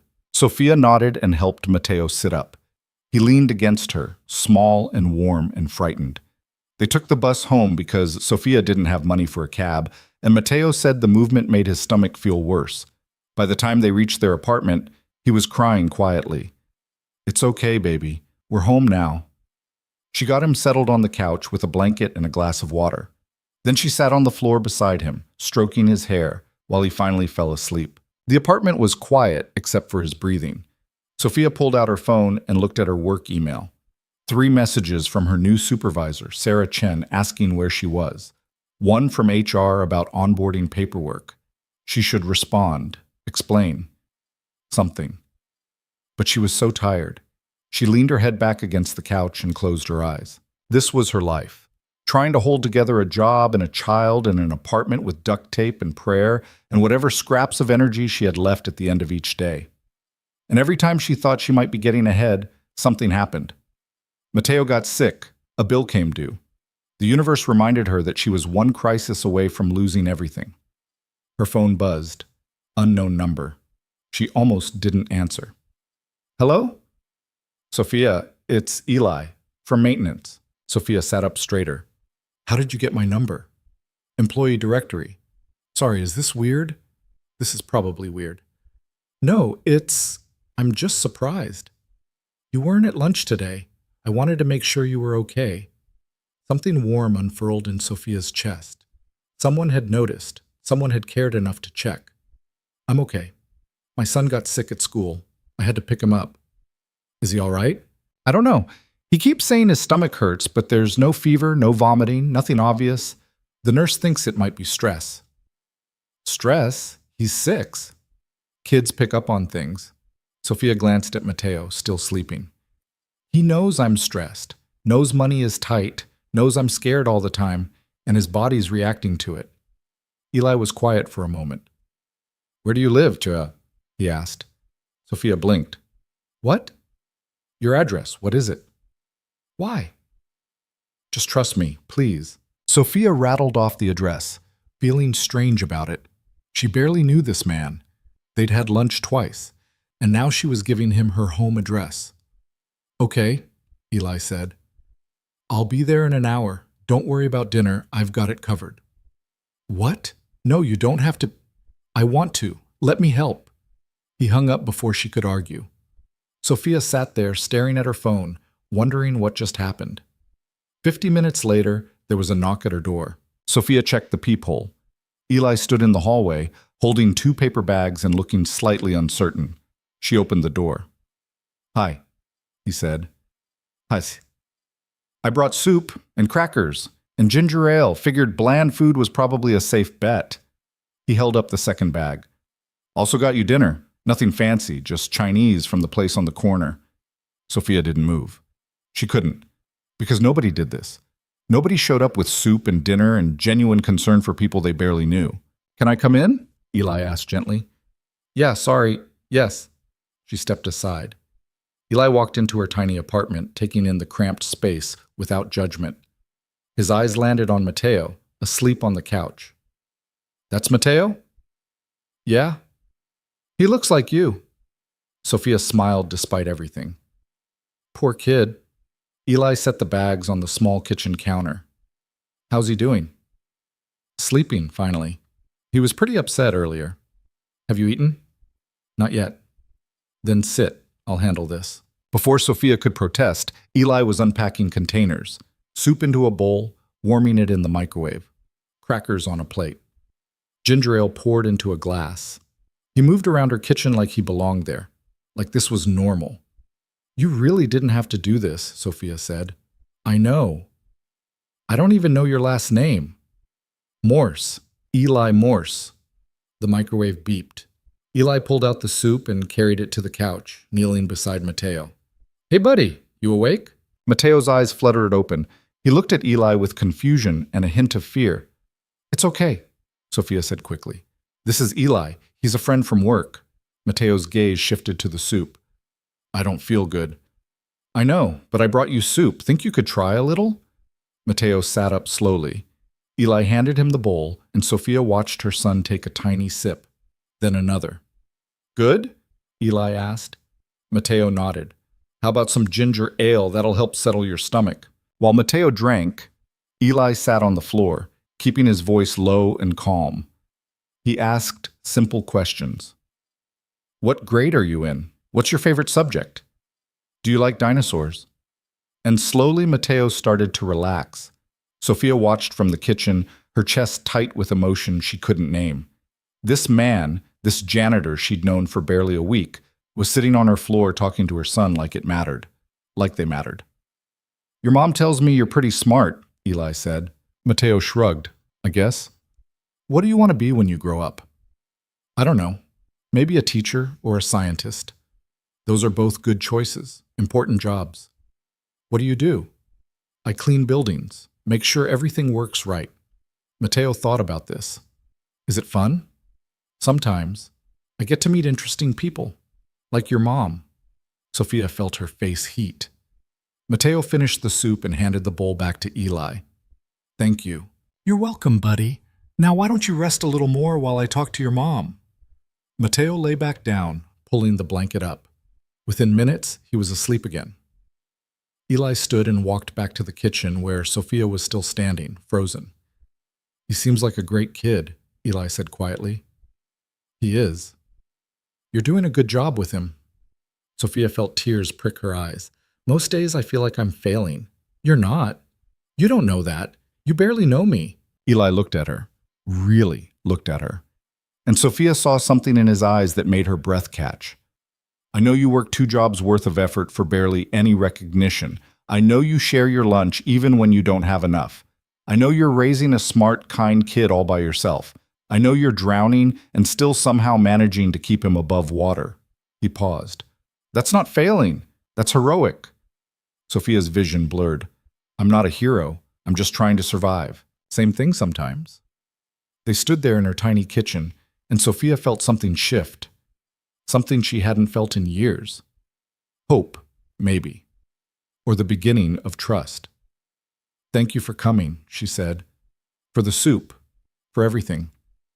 Can I ask you something? Yeah. If I gave you my number, my real number, not the work directory, would you use it? If Mateo gets sick again, or you need help, or you just need someone to talk to? Sophia hesitated. Why are you being so nice to me? Eli smiled, and it was sad around the edges. Because someone should be. And because I know what it's like to do this alone. After my wife died, I was a wreck. Single dad trying to keep a business running, barely holding it together. People helped me, showed up when I needed it. I'm just paying it forward. I can't pay you back. I'm not asking you to. He pulled out his phone and showed her his contact info. Sophia added it to her own phone, her hands shaking slightly. Call me if you need anything, Eli said. I mean it. Anything. After he left, Sophia sat on the couch beside Mateo and cried. Quiet tears that she'd been holding back for months. Someone had shown up. Someone had cared. And for the first time in a long time, she felt like maybe she wasn't completely alone. Ethan drove home through evening traffic, thinking about Mateo's wide eyes and Sophia's cramped apartment, and the way she'd looked at him when he offered his number. Like she couldn't quite believe it was real. He'd crossed a line today. Multiple lines, probably. Getting personally involved with an employee. Going to her home. Meeting her kid. Patricia would have a stroke if she knew, but Ethan couldn't bring himself to care. He'd spent 2 weeks pretending to be someone else, seeing the company through different eyes, learning what it actually felt like to be at the bottom of the ladder he'd built. And somewhere in that process, he'd remembered something he'd lost after Caroline died. He'd remembered what it felt like to connect with people, to care about someone else's pain, to show up, not because it served him, but because it was the right thing to do. He pulled into his driveway and sat there for a moment, staring at his house, Tomorrow he'd have to go back to being Ethan Cross, CEO, deal with the fallout from Martin's termination. Field calls from angry board members, navigate the media circus. But tonight, he'd been Eli Morse, maintenance worker, single dad, friend to someone who needed one, and that felt more real than anything he'd done in years. Inside, Emma was waiting with another drawing. This one showed 3 stick figures, her, him, and a woman with dark hair. "Who's that?" Ethan asked, pointing to the woman. "I don't know yet," Emma said. "But you're going to meet her soon, I can tell." Ethan looked at his daughter, too perceptive for 7 years old, and wondered what she saw that he didn't. "Maybe I already did," he said quietly. Emma smiled like she knew a secret. "Then you should probably not mess it up, Daddy." "I'll do my best, sweetheart." That night, after Emma was asleep, Ethan's phone buzzed with a text from an unknown number. "Thank you for today. You didn't have to do that, but I'm really glad you did. Mateo's feeling better. He likes you." Sophia Ethan stared at the message for a long moment. Then he typed back, "I'm glad he's feeling better. And for what it's worth, I like him too. He's got a pretty amazing mom." The response came quickly. "Flattery will get you everywhere, Morse." Ethan smiled. "Good to know." He set the phone down and went to bed, but sleep didn't come easy. His mind kept circling back to Sophia's apartment, to Mateo's quiet fear, to the reality of how his employees actually lived. The surveys had shown him numbers, statistics, abstract concepts of dissatisfaction.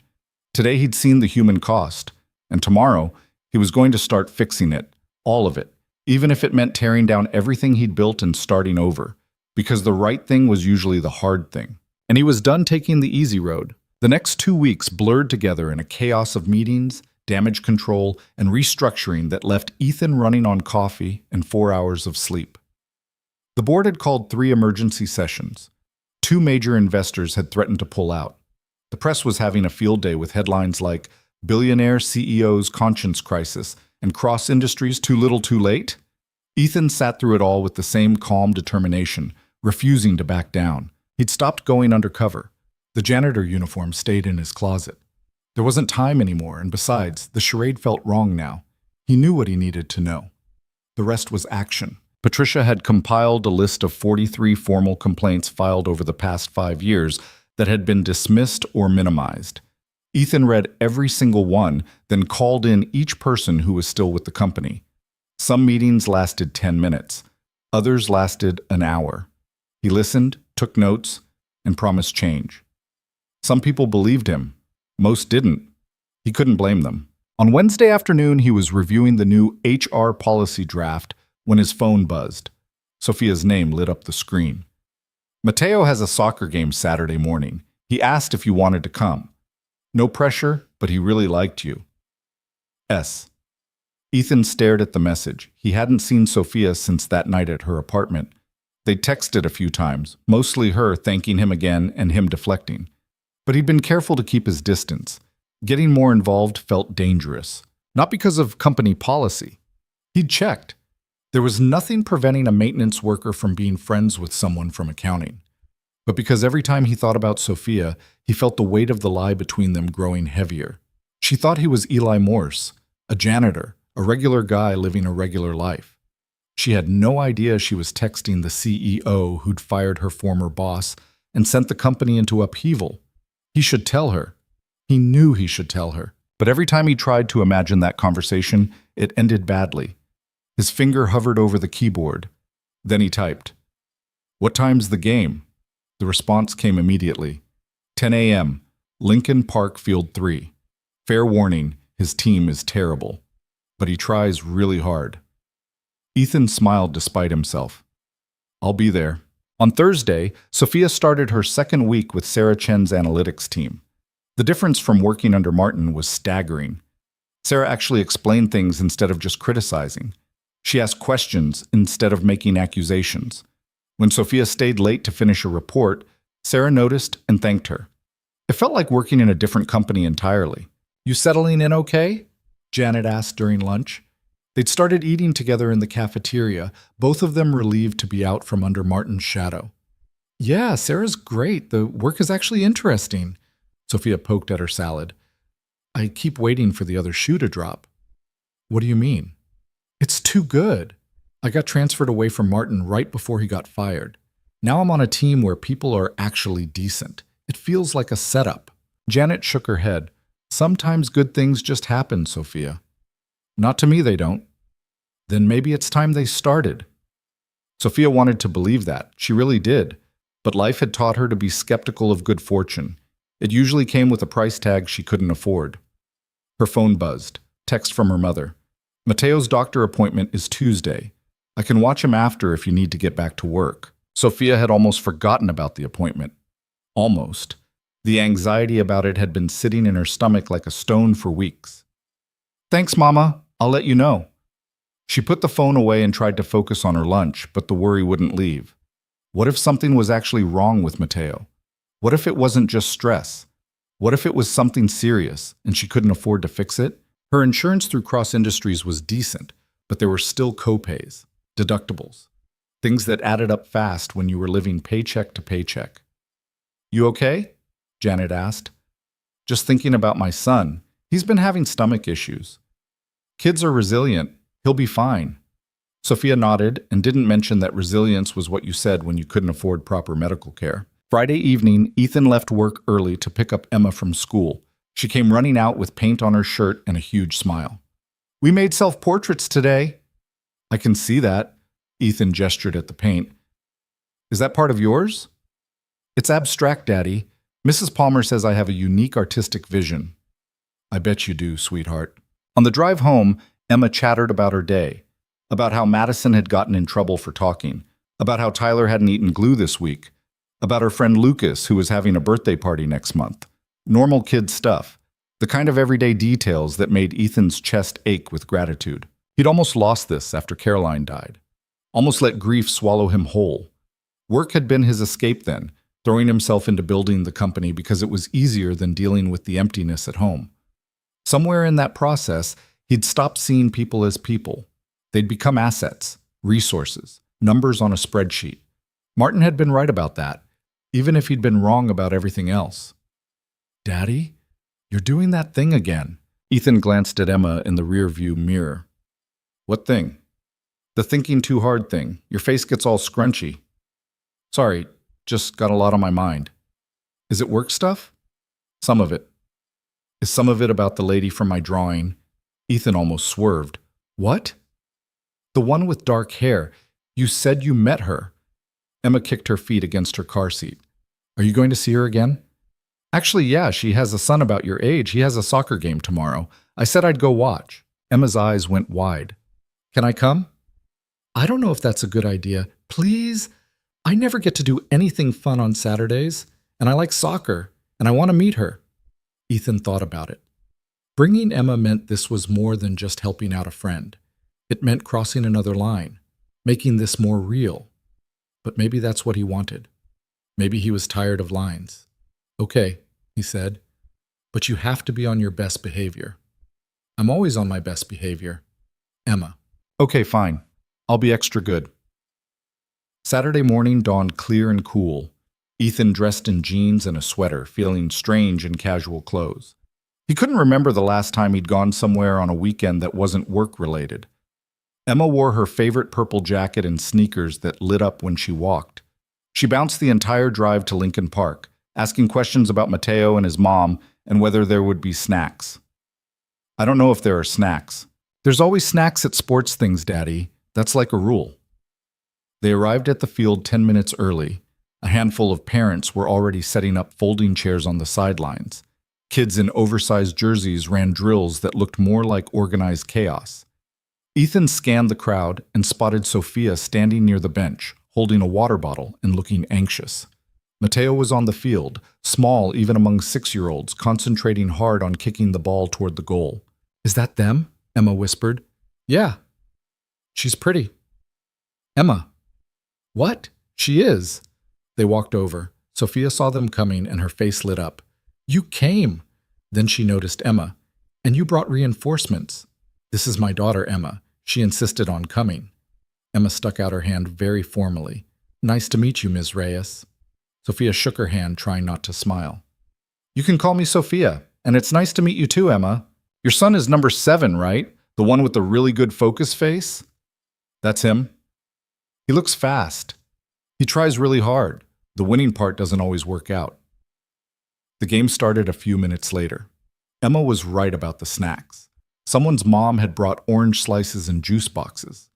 The team was also, as Sophia had warned, terrible. But Matteo ran his heart out, chasing the ball with determination even when the other team scored. Again and again. "Come on, Matteo!" Emma shouted from the sidelines. "You've got this." Sophia glanced at Ethan. "She's sweet. She's something." They watched in comfortable silence for a few minutes. The game was tied 3-3, which felt like a miracle given how the first half had gone. "How's the new team?" Ethan asked. "Good.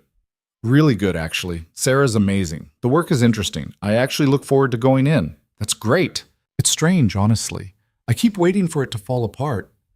Sophia wrapped her arms around herself. "Things don't usually work out this well for me."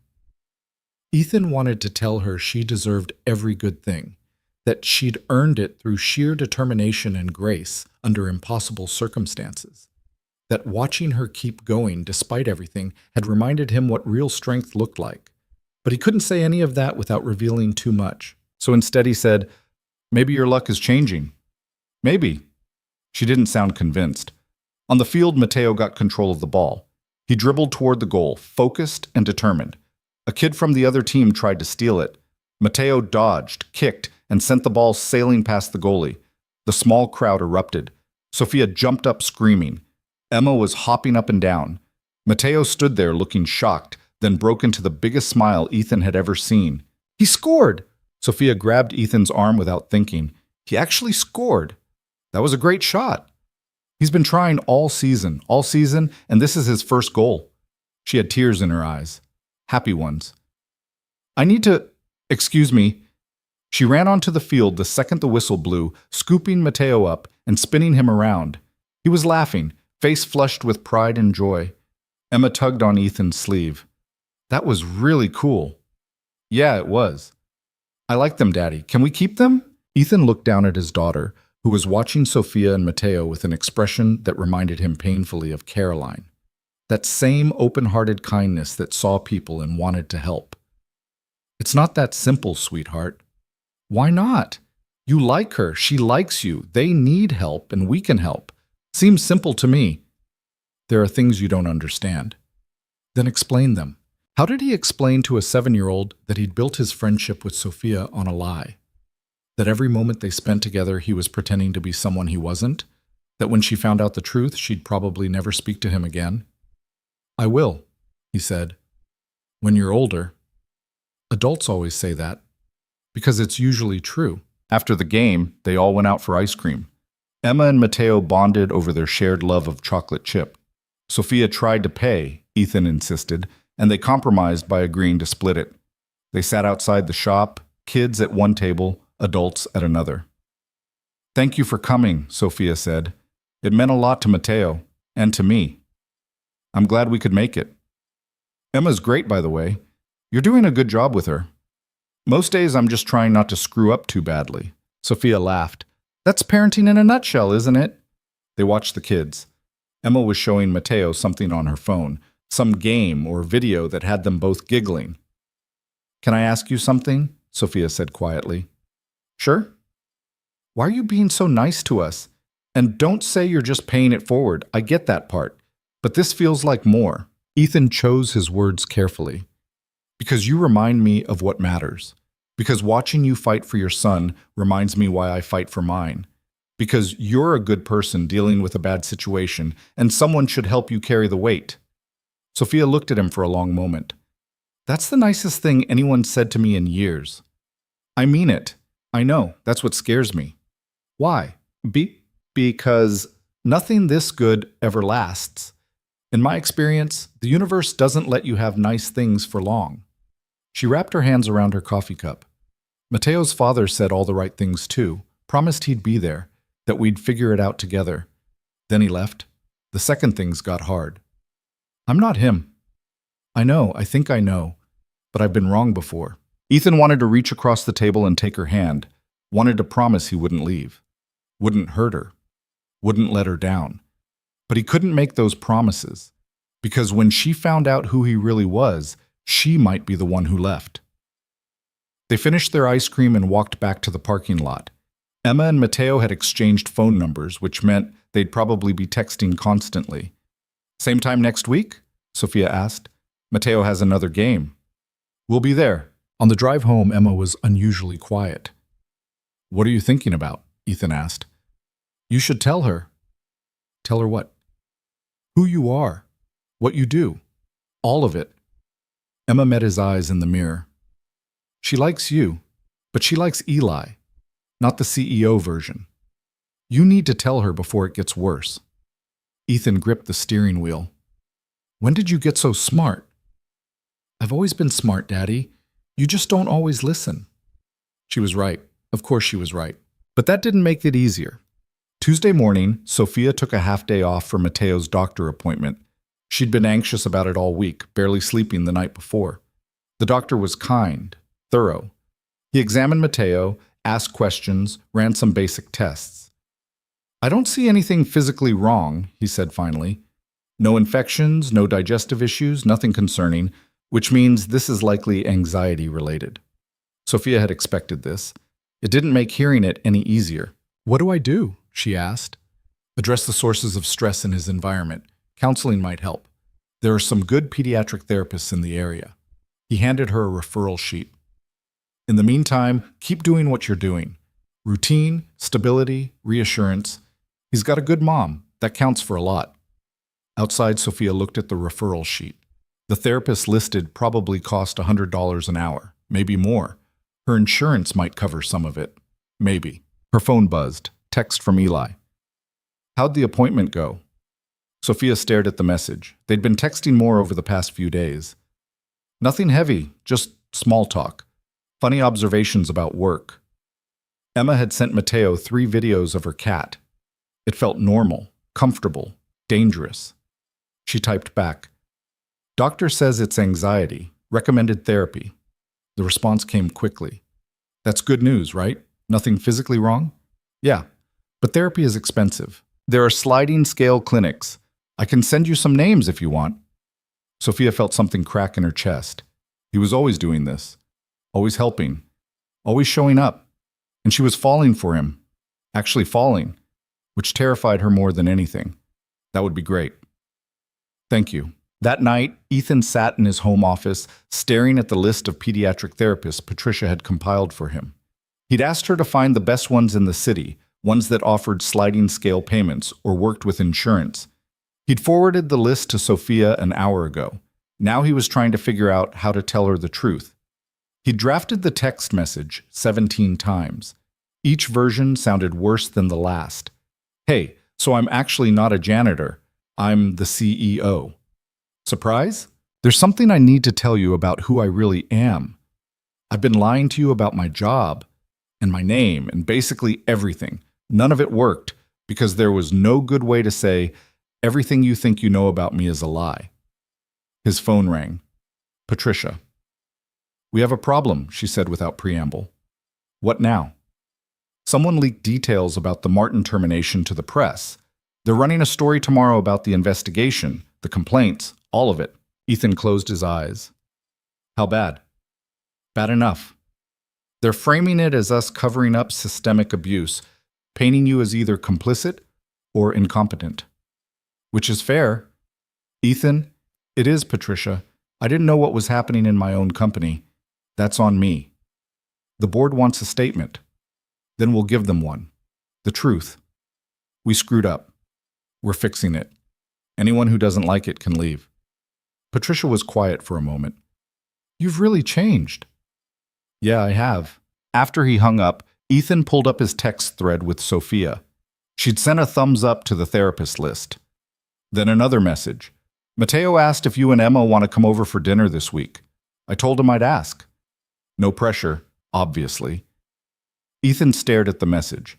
Dinner meant more time together, more moments of connection, more lies piling up between them. But it also meant seeing Sophia smile, watching Emma and Matteo become friends, feeling like part of something real. He typed back before he could overthink it. We'd love to.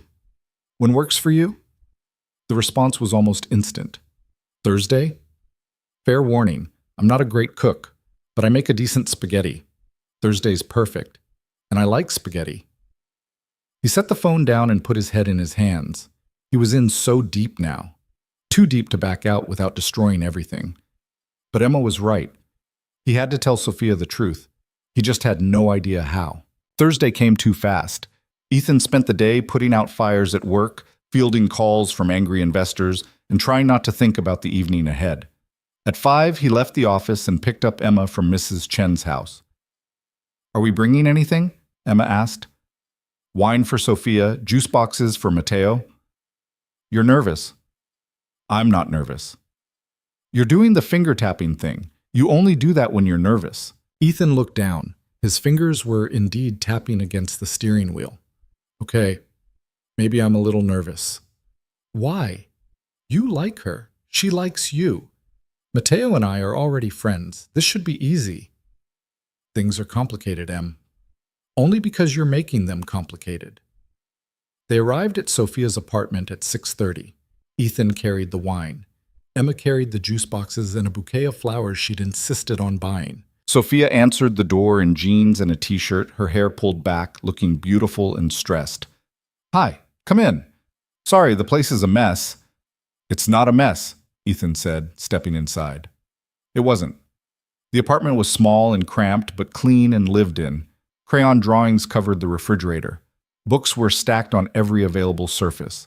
It smelled like garlic and tomato sauce and home. Emma immediately went to find Mateo. Ethan followed Sophia to the kitchen. Can I help with anything? You can open the wine. I'm going to need it. She gestured at the stove where sauce was bubbling. I'm a little behind schedule. Mateo couldn't find his homework, and then I burned the garlic bread. And Sophia, Ethan touched her arm. Breathe. It's just dinner with friends. She stopped, meeting his eyes. Yeah, okay. Just dinner. But they both knew it wasn't just dinner. This was something else. Something more. Something that would fall apart the moment she knew the truth. They ate dinner at the small table wedged between the kitchen and living room, knees bumping underneath, passing garlic bread that was only slightly burned. Emma and Mateo talked nonstop about school and their favorite YouTube channels, and whether dinosaurs could beat dragons in a fight. Sophia laughed more than Ethan had ever seen, her whole face transforming. He watched her across the table and felt something settle in his chest. Something that felt like peace, or maybe just the absence of the constant noise that had filled his head for years. This was what he'd been missing. Not the expensive restaurants or the networking dinners or the carefully curated social events where everyone performed their success. Just this. Real people, real conversation, real connection. And he was about to destroy it with the truth. After dinner, the kids begged to watch a movie. Sophia set them up in the living room with blankets while Ethan helped clear the table. You don't have to do that, Sophia said, taking plates from him. I want to. They worked in silence for a few minutes, falling into an easy rhythm. Sophia washed, Ethan dried. The domesticity of it felt natural in a way that scared him. Can I ask you something? Sophia said quietly, not looking at him. Yeah. Why maintenance? I mean, you're clearly educated. You talk like someone who reads a lot. You know about business and finance. You could probably do more than clean floors. Ethan's hand stilled on the dish towel. This was it. The opening he'd been waiting for. Tell her. Just tell her the truth. It's temporary, he said instead, hating himself. I'm between things, figuring out what comes next. What did you do before? The lie sat on his tongue, ready. Something vague about consulting or middle management, something that wouldn't raise questions. But he couldn't do it anymore. Sophia! Mama! Mateo called from the living room. Emma says we can have popcorn if you say yes. The moment broke. Sophia smiled apologetically and went to deal with the popcorn request. Ethan stood in the kitchen, gripping the dish towel, feeling like a coward. Later, after the movie ended and Emma was starting to yawn, Ethan said they should go. Thank you for dinner, he said at the door. Thank you for coming, and for helping clean up, and for... Sophia gestured vaguely. Everything, I guess. Emma hugged Mateo goodbye, making him promise to text her about tomorrow's spelling test. Then she went to wait by the car, giving the adults a moment alone. She's really special, Sophia said, watching Emma through the window. So is Matteo. Yeah, he is. Sophia wrapped her arms around herself. Eli, can I ask you something else? Are we? She stopped, struggling with the words. What is this? What are we doing? Ethan's heart hammered. What do you want this to be? I don't know. I just know that I haven't felt this comfortable with someone in years. That Matteo lights up when he talks about you and Emma. That when my phone buzzes and it's a text from you, my whole day gets better. She looked down. But I'm also terrified. Because every time I trust someone, they leave. And I can't. I have Matteo to think about. I can't let him get attached to someone who's going to disappear. I'm not going anywhere. You say that now. I mean it, Sophia. She met his eyes then, and he saw all the fear and hope tangled up together. There's something I need to tell you, Ethan said. Something important. But not here. Not now. Can I take you to lunch tomorrow? Just us. We need to talk. Sophia's expression shifted. That sounds ominous. It's not bad, I promise. It's just complicated. And you deserve to hear it properly. She studied him for a long moment. Okay. Tomorrow. Lunch. On the drive home, Emma was quiet until they were almost there. You were going to tell her, she said. Yeah. But you didn't. I will tomorrow. You better, Daddy, because she really likes you, and when people really like you and you lie to them, it hurts worse. Ethan gripped the steering wheel. I know, sweetheart.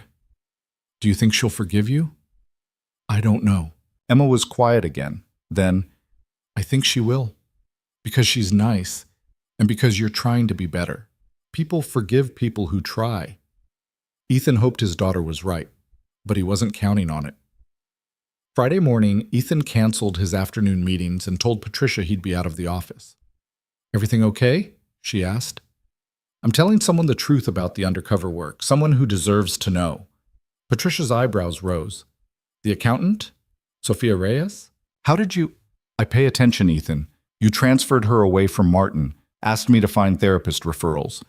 You're not exactly subtle. She paused. Does she know who you are? Not yet.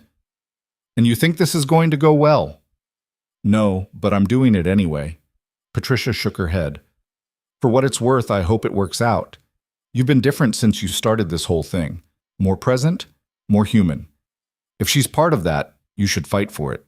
Ethan met Sophia at a quiet restaurant on the edge of the city, somewhere they wouldn't run into anyone from Cross Industries. Somewhere he could have this conversation without an audience. She was already there when he arrived, sitting at a corner table, looking nervous. Hi, she said. Hi. They ordered, made small talk about the weather and the kids. Sophia kept glancing at him, trying to read his expression. When the food arrived, neither of them ate. Okay, Sophia said finally. Whatever you need to tell me, just say it. You're scaring me. Ethan took a breath. My name isn't Eli Morse. It's Ethan Cross. Sophia blinked. What? Ethan Cross. I'm the CEO of Cross Industries. I have been for 15 years. The color drained from her face. That's not funny. It's not a joke. You're a janitor. I've seen you clean floors. That was part of an undercover operation. We had terrible employee survey results. I wanted to understand what was really happening in the company, so I went undercover as maintenance for a week. Sophia pushed back from the table. This isn't real. This is some kind of prank. I wish it was. Ethan pulled out his phone, showing her his contact card. His real one. CEO, Cross Industries. Picture and everything. She stared at it, her hands shaking. The morning we met, Ethan continued, when you dropped your son's things. That was my third day undercover. I was trying to understand the disconnect between management and workers. Then I met you, and I saw what Martin was doing, how he treated people, how the whole system was broken. You fired Martin. Her voice was barely a whisper. Yeah. You transferred me. I couldn't stand watching him destroy you, so yes, I intervened. Sophia stood up. I need to leave. Sophia, please. You lied to me for weeks. You came to my apartment, met my son. Let me... Her voice broke. I told you things, personal things. I trusted you. Everything I felt was real. Everything I said about caring about you and Matteo, that was true. But you lied about who you were. You're a billionaire CEO playing dress up, slumming it with the poor people to see how the other half lives. And She grabbed her purse, her eyes shining with tears. I actually thought you understood. Thought you knew what it was like to struggle. But this was all just some experiment to you. No, Sophia, that's not... But she was already walking away. Ethan sat there, watching her leave, feeling like he'd been gutted. The waiter came by, looking concerned. Is everything all right, sir? No, Ethan said quietly. Everything is very much not all right. He paid the check and sat there for another 20 minutes, staring at his untouched food, trying to figure out how to fix this. His phone buzzed. Text from Emma, sent from Mrs. Chen's phone. Did you tell her? Yes. Did she forgive you? No. Are you going to fix it? Ethan stared at the message. Was he going to fix it? Could he fix it? He typed back, I'm going to try. Sophia made it 3 blocks before she had to stop, leaning against a building, trying to breathe through the tears. He'd lied. The one person she'd started to trust, the one person who'd made her feel like maybe things could be okay, had been lying the entire time. Not Eli Morse, maintenance worker, single dad struggling just like her. Ethan Cross, billionaire.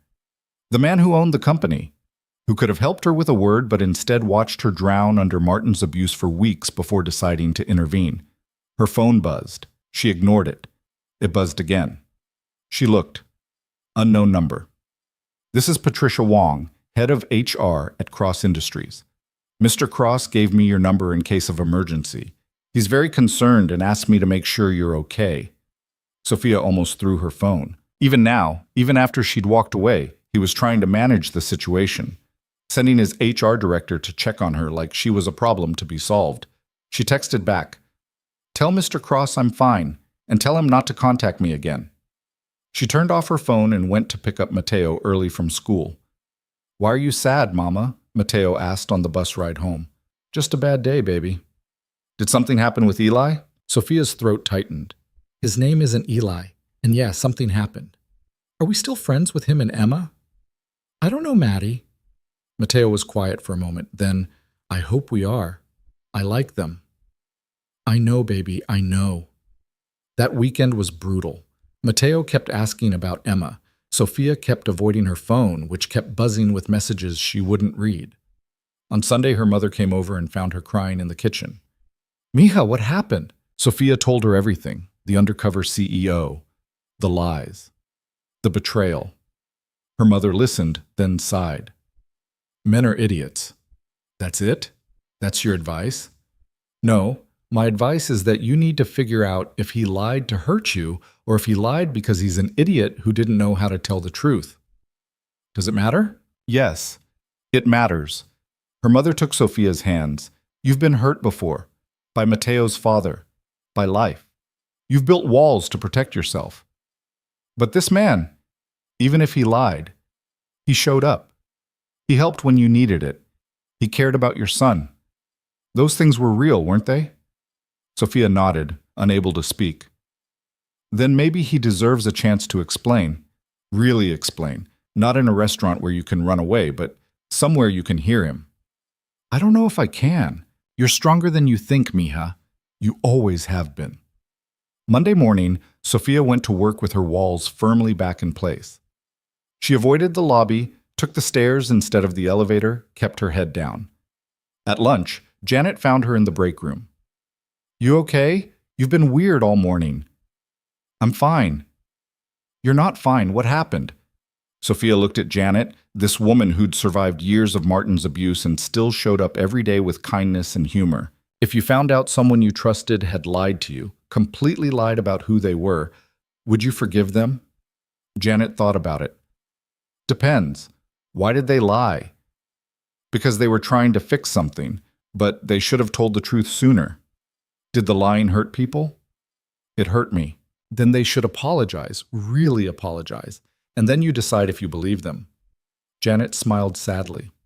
But Sophia, everyone lies sometimes. The question is whether they're trying to protect themselves or protect you. Figure out which one it was, and you'll know what to do. That afternoon, Sophia finally turned on her phone. 17 missed calls, 32 text messages, Most from Ethan, a few from a number she didn't recognize. She started with the unknown number. Hi, Sophia. This is Emma. My dad gave me your number. He's really sad.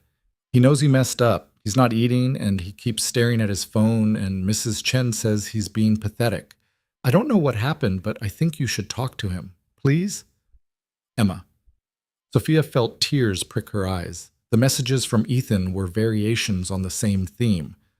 Apologies, explanations, request to talk. The last one, sent that morning, was different. I know you don't want to hear from me, I understand why, but I need you to know that everything I felt was real. The person I was with you, that was the real me. Not the CEO in the expensive suit, the guy who helped you pick up crayons and brought soup to your son and fell for you without meaning to. That was real. I'm sorry I lied about my name and my job, but I never lied about how I felt. I never lied about caring about you and Mateo. And if you give me a chance, I'll spend however long it takes proving that to you. Ethan. Sophia read it 3 times. Then she did something impulsive. She went to the 30th floor. The executive level was intimidating in a way the 12th floor never was. Expensive art on the walls, thick carpet, floor-to-ceiling windows with views of the entire city. The receptionist looked up. Can I help you? I need to see Ethan Cross. Do you have an appointment? No, but tell him Sophia Reyes is here. He'll see me. The receptionist made a call. 30 seconds later, she nodded toward the hallway. His office is the last door on the right. Sophia walked down the hallway, her heart pounding. Through the glass walls, she could see him, sitting at his desk, looking exhausted and defeated in a way that made her chest ache. She knocked. He looked up. Their eyes met. Ethan stood, nearly knocking over his chair. Sophia. Can we talk? Yes, of course. He gestured to the sitting area by the window. Please. She sat on the edge of the couch, hands clasped in her lap. Ethan sat across from her, maintaining distance. I read your messages, Sophia said. I meant every word. I believe you. That's what makes this so hard. She looked up at him. I understand why you went undercover. I even understand why you didn't tell me at first. But Ethan, you came to my apartment. You met my son. You let me fall for you while lying about who you were. That's what I can't get past. I know, and I'm sorry. I was going to tell you that night at dinner. I tried to tell you at the restaurant. I kept putting it off because I was afraid of exactly this, losing you. You should have been more afraid of me finding out you'd been lying. You're right. They sat in silence for a moment. Why did you really go undercover? Sophia asked. The truth. Ethan leaned back, running a hand through his hair. Because I'd lost touch with what I built. After my wife died, work became everything, the only thing I could control. I pushed harder, grew faster, made more money. And somewhere in that, I forgot that companies are made of people. I forgot to care about anything except the bottom line. He met her eyes. Then I read those surveys and realized I'd created exactly the kind of toxic environment I'd sworn I'd never build. So I went undercover to see how bad it was. And?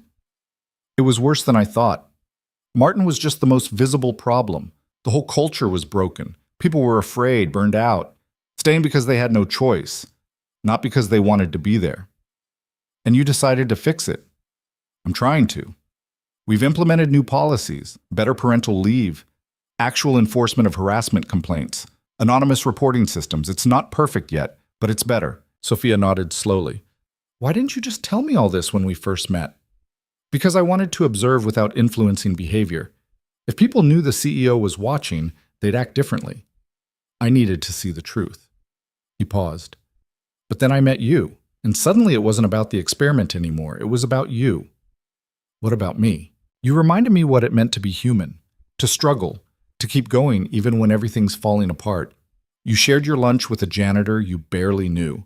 You treated everyone with kindness even though you were drowning. You were the best thing I'd seen in that building, and I wanted to know you, not as the CEO, just as a person.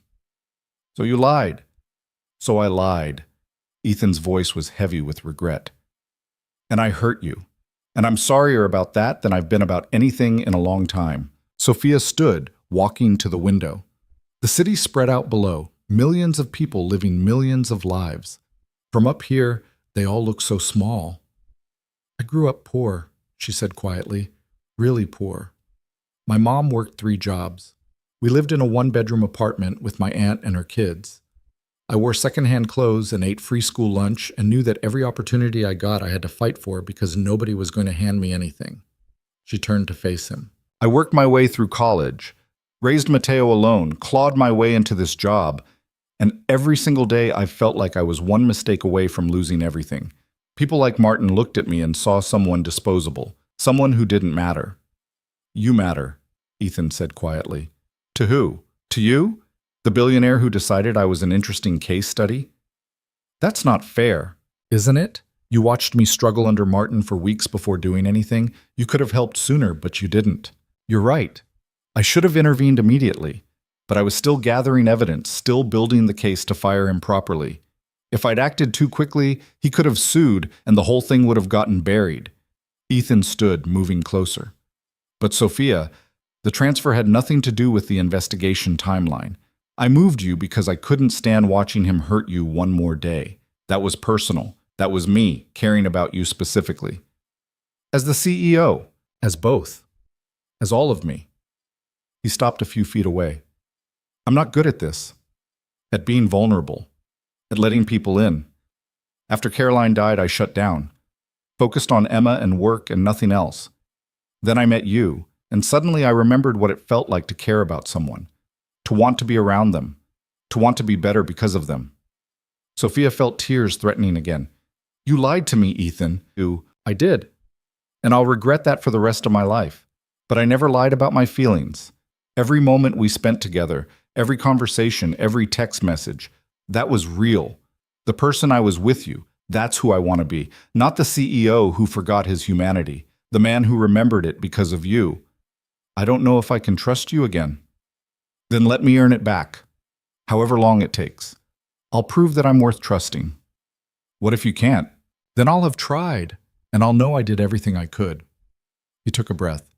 But Sophia, I'm not giving up on this. On us. Not without a fight. Sophia looked at him, really looked at him. She saw the exhaustion, the regret, the hope beneath all of it.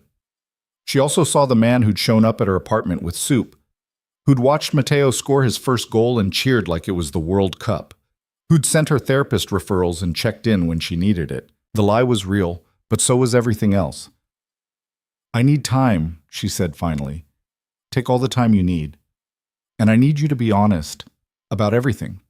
No more secrets. I promise. And I need, she stopped, struggling. I need to know this isn't charity, that you don't see me as some project to fix or some way to ease your guilt about the company. Ethan closed the distance between them, stopping just short of touching her. You're not a project. You're not charity.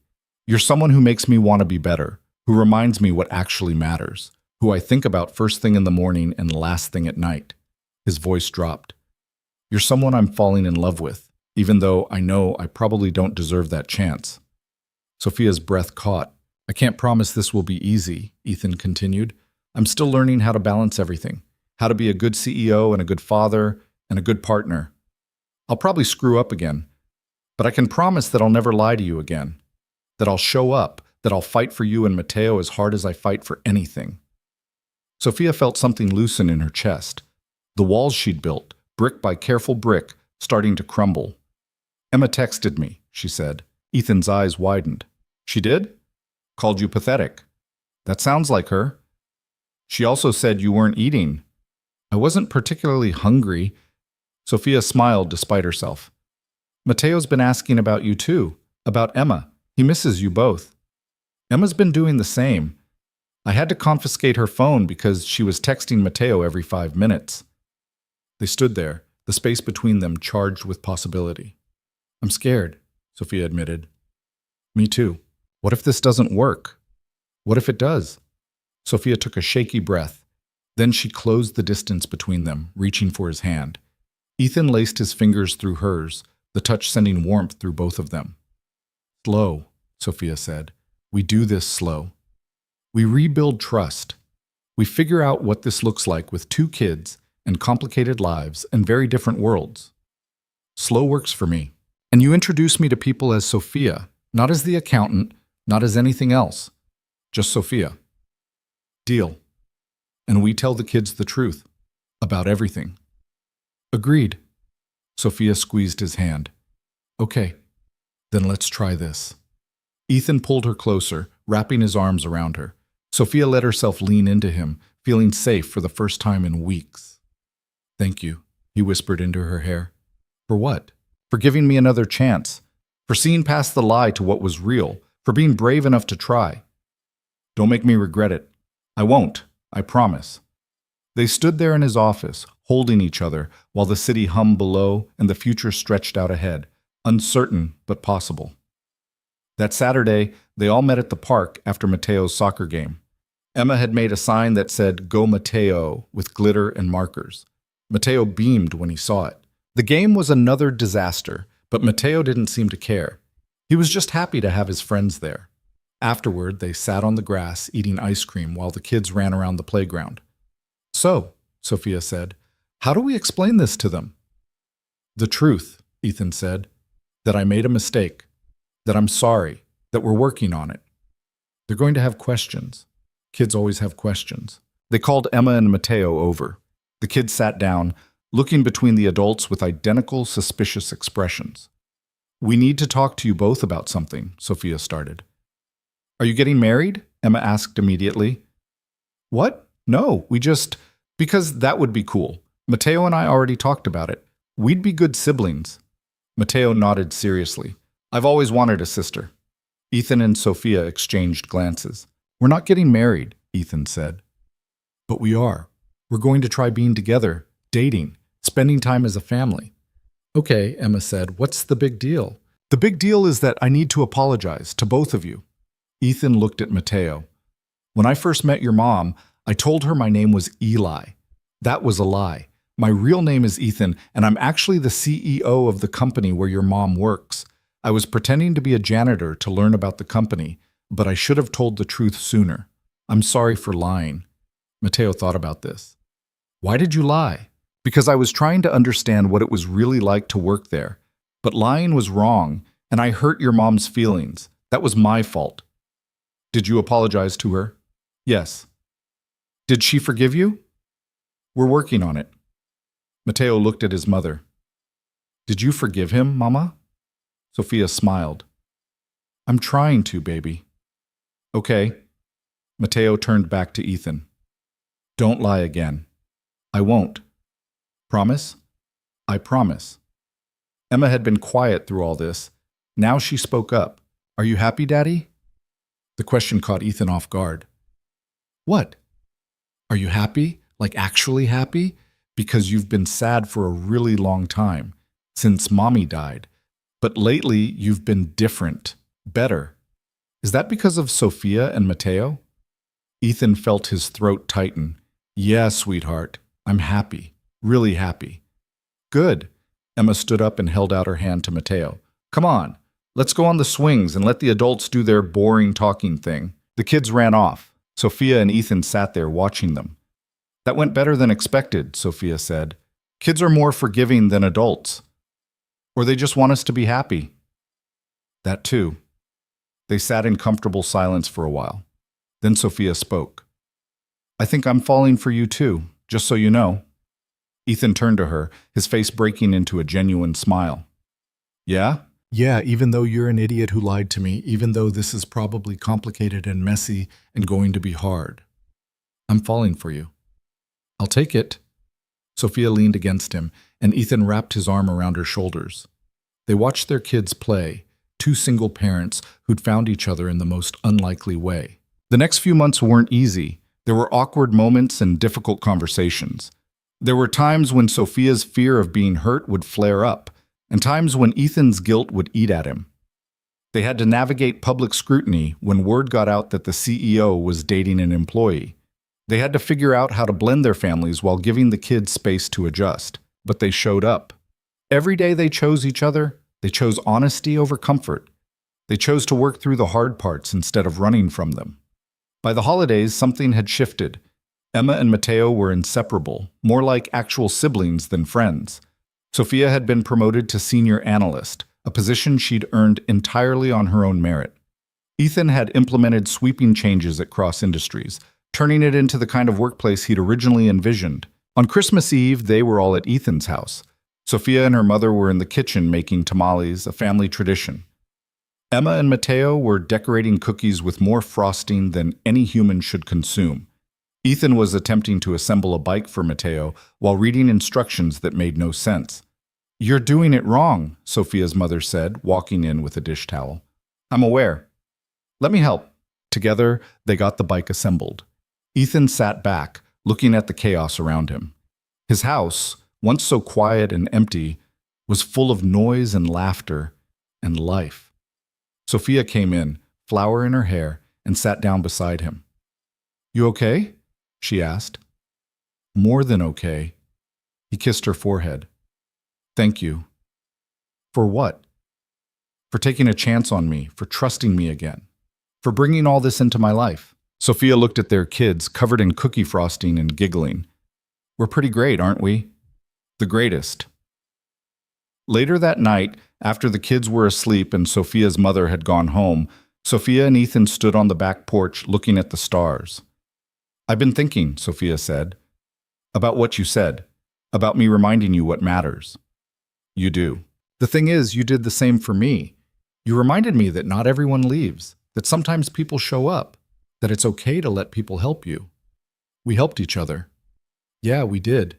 She turned to him. "I love you. I should probably say that. I love you, Ethan Cross, even though you're a billionaire CEO who sometimes forgets to eat lunch. Even though you lied to me and I'm still a little mad about it, I love you." Ethan felt something break open in his chest. "I love you too. I love your strength and your stubbornness and the way you love Mateo. I love that you shared your sandwich with a janitor. I love that you gave me another chance when I didn't deserve it." They kissed under the stars, two people who'd found each other in the most unlikely way. Inside, Emma woke up and padded to the window. She saw them on the porch and smiled. Then she went back to bed, satisfied that her drawing from months ago had been prophetic after all. The next morning, Mateo scored another goal at his soccer game. This time, they were all there to see it. Emma screamed so loud she lost her voice. Sophia cried happy tears. Ethan felt his heart swell with pride for this kid who wasn't his by blood, but was becoming his in every way that mattered. After the game, they went for their traditional ice cream. While the kids debated toppings, Sophia's phone rang. She answered, stepping away from the table. When she came back, her face was pale. "What's wrong?" Ethan asked. "That was Mateo's therapist. She had a cancellation next week and wanted to know if we could take it. And I realized I don't have to panic about the cost anymore. My insurance is better. I'm making more money. I can actually afford to give him what he needs." She started crying, not sad tears, relief tears. Ethan pulled her close, letting her cry into his shoulder. "You did that," he whispered. "You fought for this. You earned this. I'm so proud of you. I couldn't have done it without you." "Yes, you could have. You were already doing it. I just helped speed up the timeline." They stood there in the ice cream shop holding each other, while their kids watched with the casual acceptance of children who'd seen their parents be human and vulnerable and real. 6 months later, Ethan stood in front of the entire Cross Industries staff at the annual company meeting. He'd given these speeches before, always focusing on numbers and growth and shareholder value. This time was different. 3 years ago, I was lost, he said. I'd built a successful company, but I'd lost sight of why. I'd forgotten that businesses are made of people, that profit without purpose is hollow, that leadership isn't about being the smartest person in the room, it's about making everyone else smarter. He paused, looking out at the sea of faces. Then I went undercover as a janitor. Some of you know this story. Most of you don't. I spent a week cleaning floors and emptying trash cans and listening, really listening. And what I heard broke my heart. I'd created a place where people were afraid, where hard work went unrecognized, where speaking up meant retaliation. Murmurs rippled through the crowd. I'm not telling you this to make excuses. I'm telling you because you deserve to know that I see it now. I see what I did wrong, and I'm committed to doing better. We're committed to doing better. He outlined the changes they'd made, the new policies, the accountability measures, the commitment to creating a workplace where people actually wanted to be.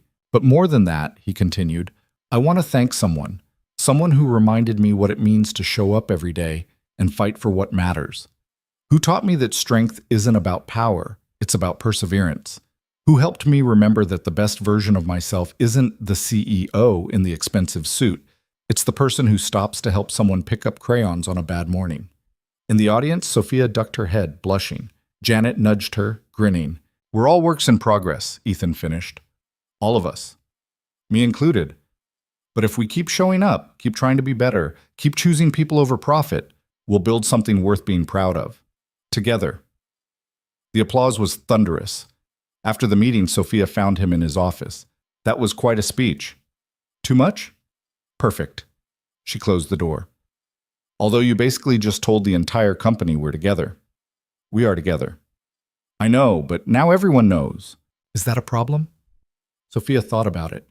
6 months ago, she would have panicked, worried about what people would think, whether they'd assume she was only successful because of who she was dating. But she'd earned her promotions, proven herself over and over, and anyone who doubted that could fight her. No, she said. It's not a problem. Ethan smiled and pulled her close. Good, because I'm done hiding. I want everyone to know that you're the person who changed my life. Dramatic. True. They stood there in his office in the building where they'd first met and kissed like they had all the time in the world. Because they did. Time to build something real. Time to be imperfect together. Time to show up, day after day, choosing each other and their kids and the messy, complicated, beautiful life they were creating. Outside, the city hummed. Somewhere, a janitor was mopping floors. Somewhere, a single parent was struggling to make ends meet. Somewhere, someone was on their knees picking up the scattered pieces of their life, hoping someone would stop to help. And in a world that often felt cold and indifferent, sometimes someone did. Sometimes that changed everything. Years later, on the day Ethan and Sophia got married in a small ceremony with just their families, Emma gave a toast. My dad was sad for a long time, she said. After my mom died, he forgot how to be happy. He forgot that life was about more than work. Then he met Sophia and Matteo, and he remembered. He remembered that the best things in life are the people who show up for you, who see you at your worst and love you anyway, who help you pick up your crayons when everything falls apart. She raised her glass, raised Bautier, to showing up, to second chances, to families that choose each other, and to my dad, who finally stopped being an idiot. Everyone laughed. Ethan wiped his eyes. Sophia squeezed his hand. Matteo, now 10 and already taller than Emma, leaned over and whispered to his mom, "This is pretty cool, right?" "Yeah, baby," Sophia whispered back. "This is pretty cool." And it was. Not perfect. Never perfect. But real. And true. And worth every hard moment it took to get there. The kind of life you build when you're brave enough to be honest. When you're willing to admit your mistakes. When you choose love over fear, even when it's terrifying. The kind of life that starts with picking up crayons on a Tuesday morning and ends with forever.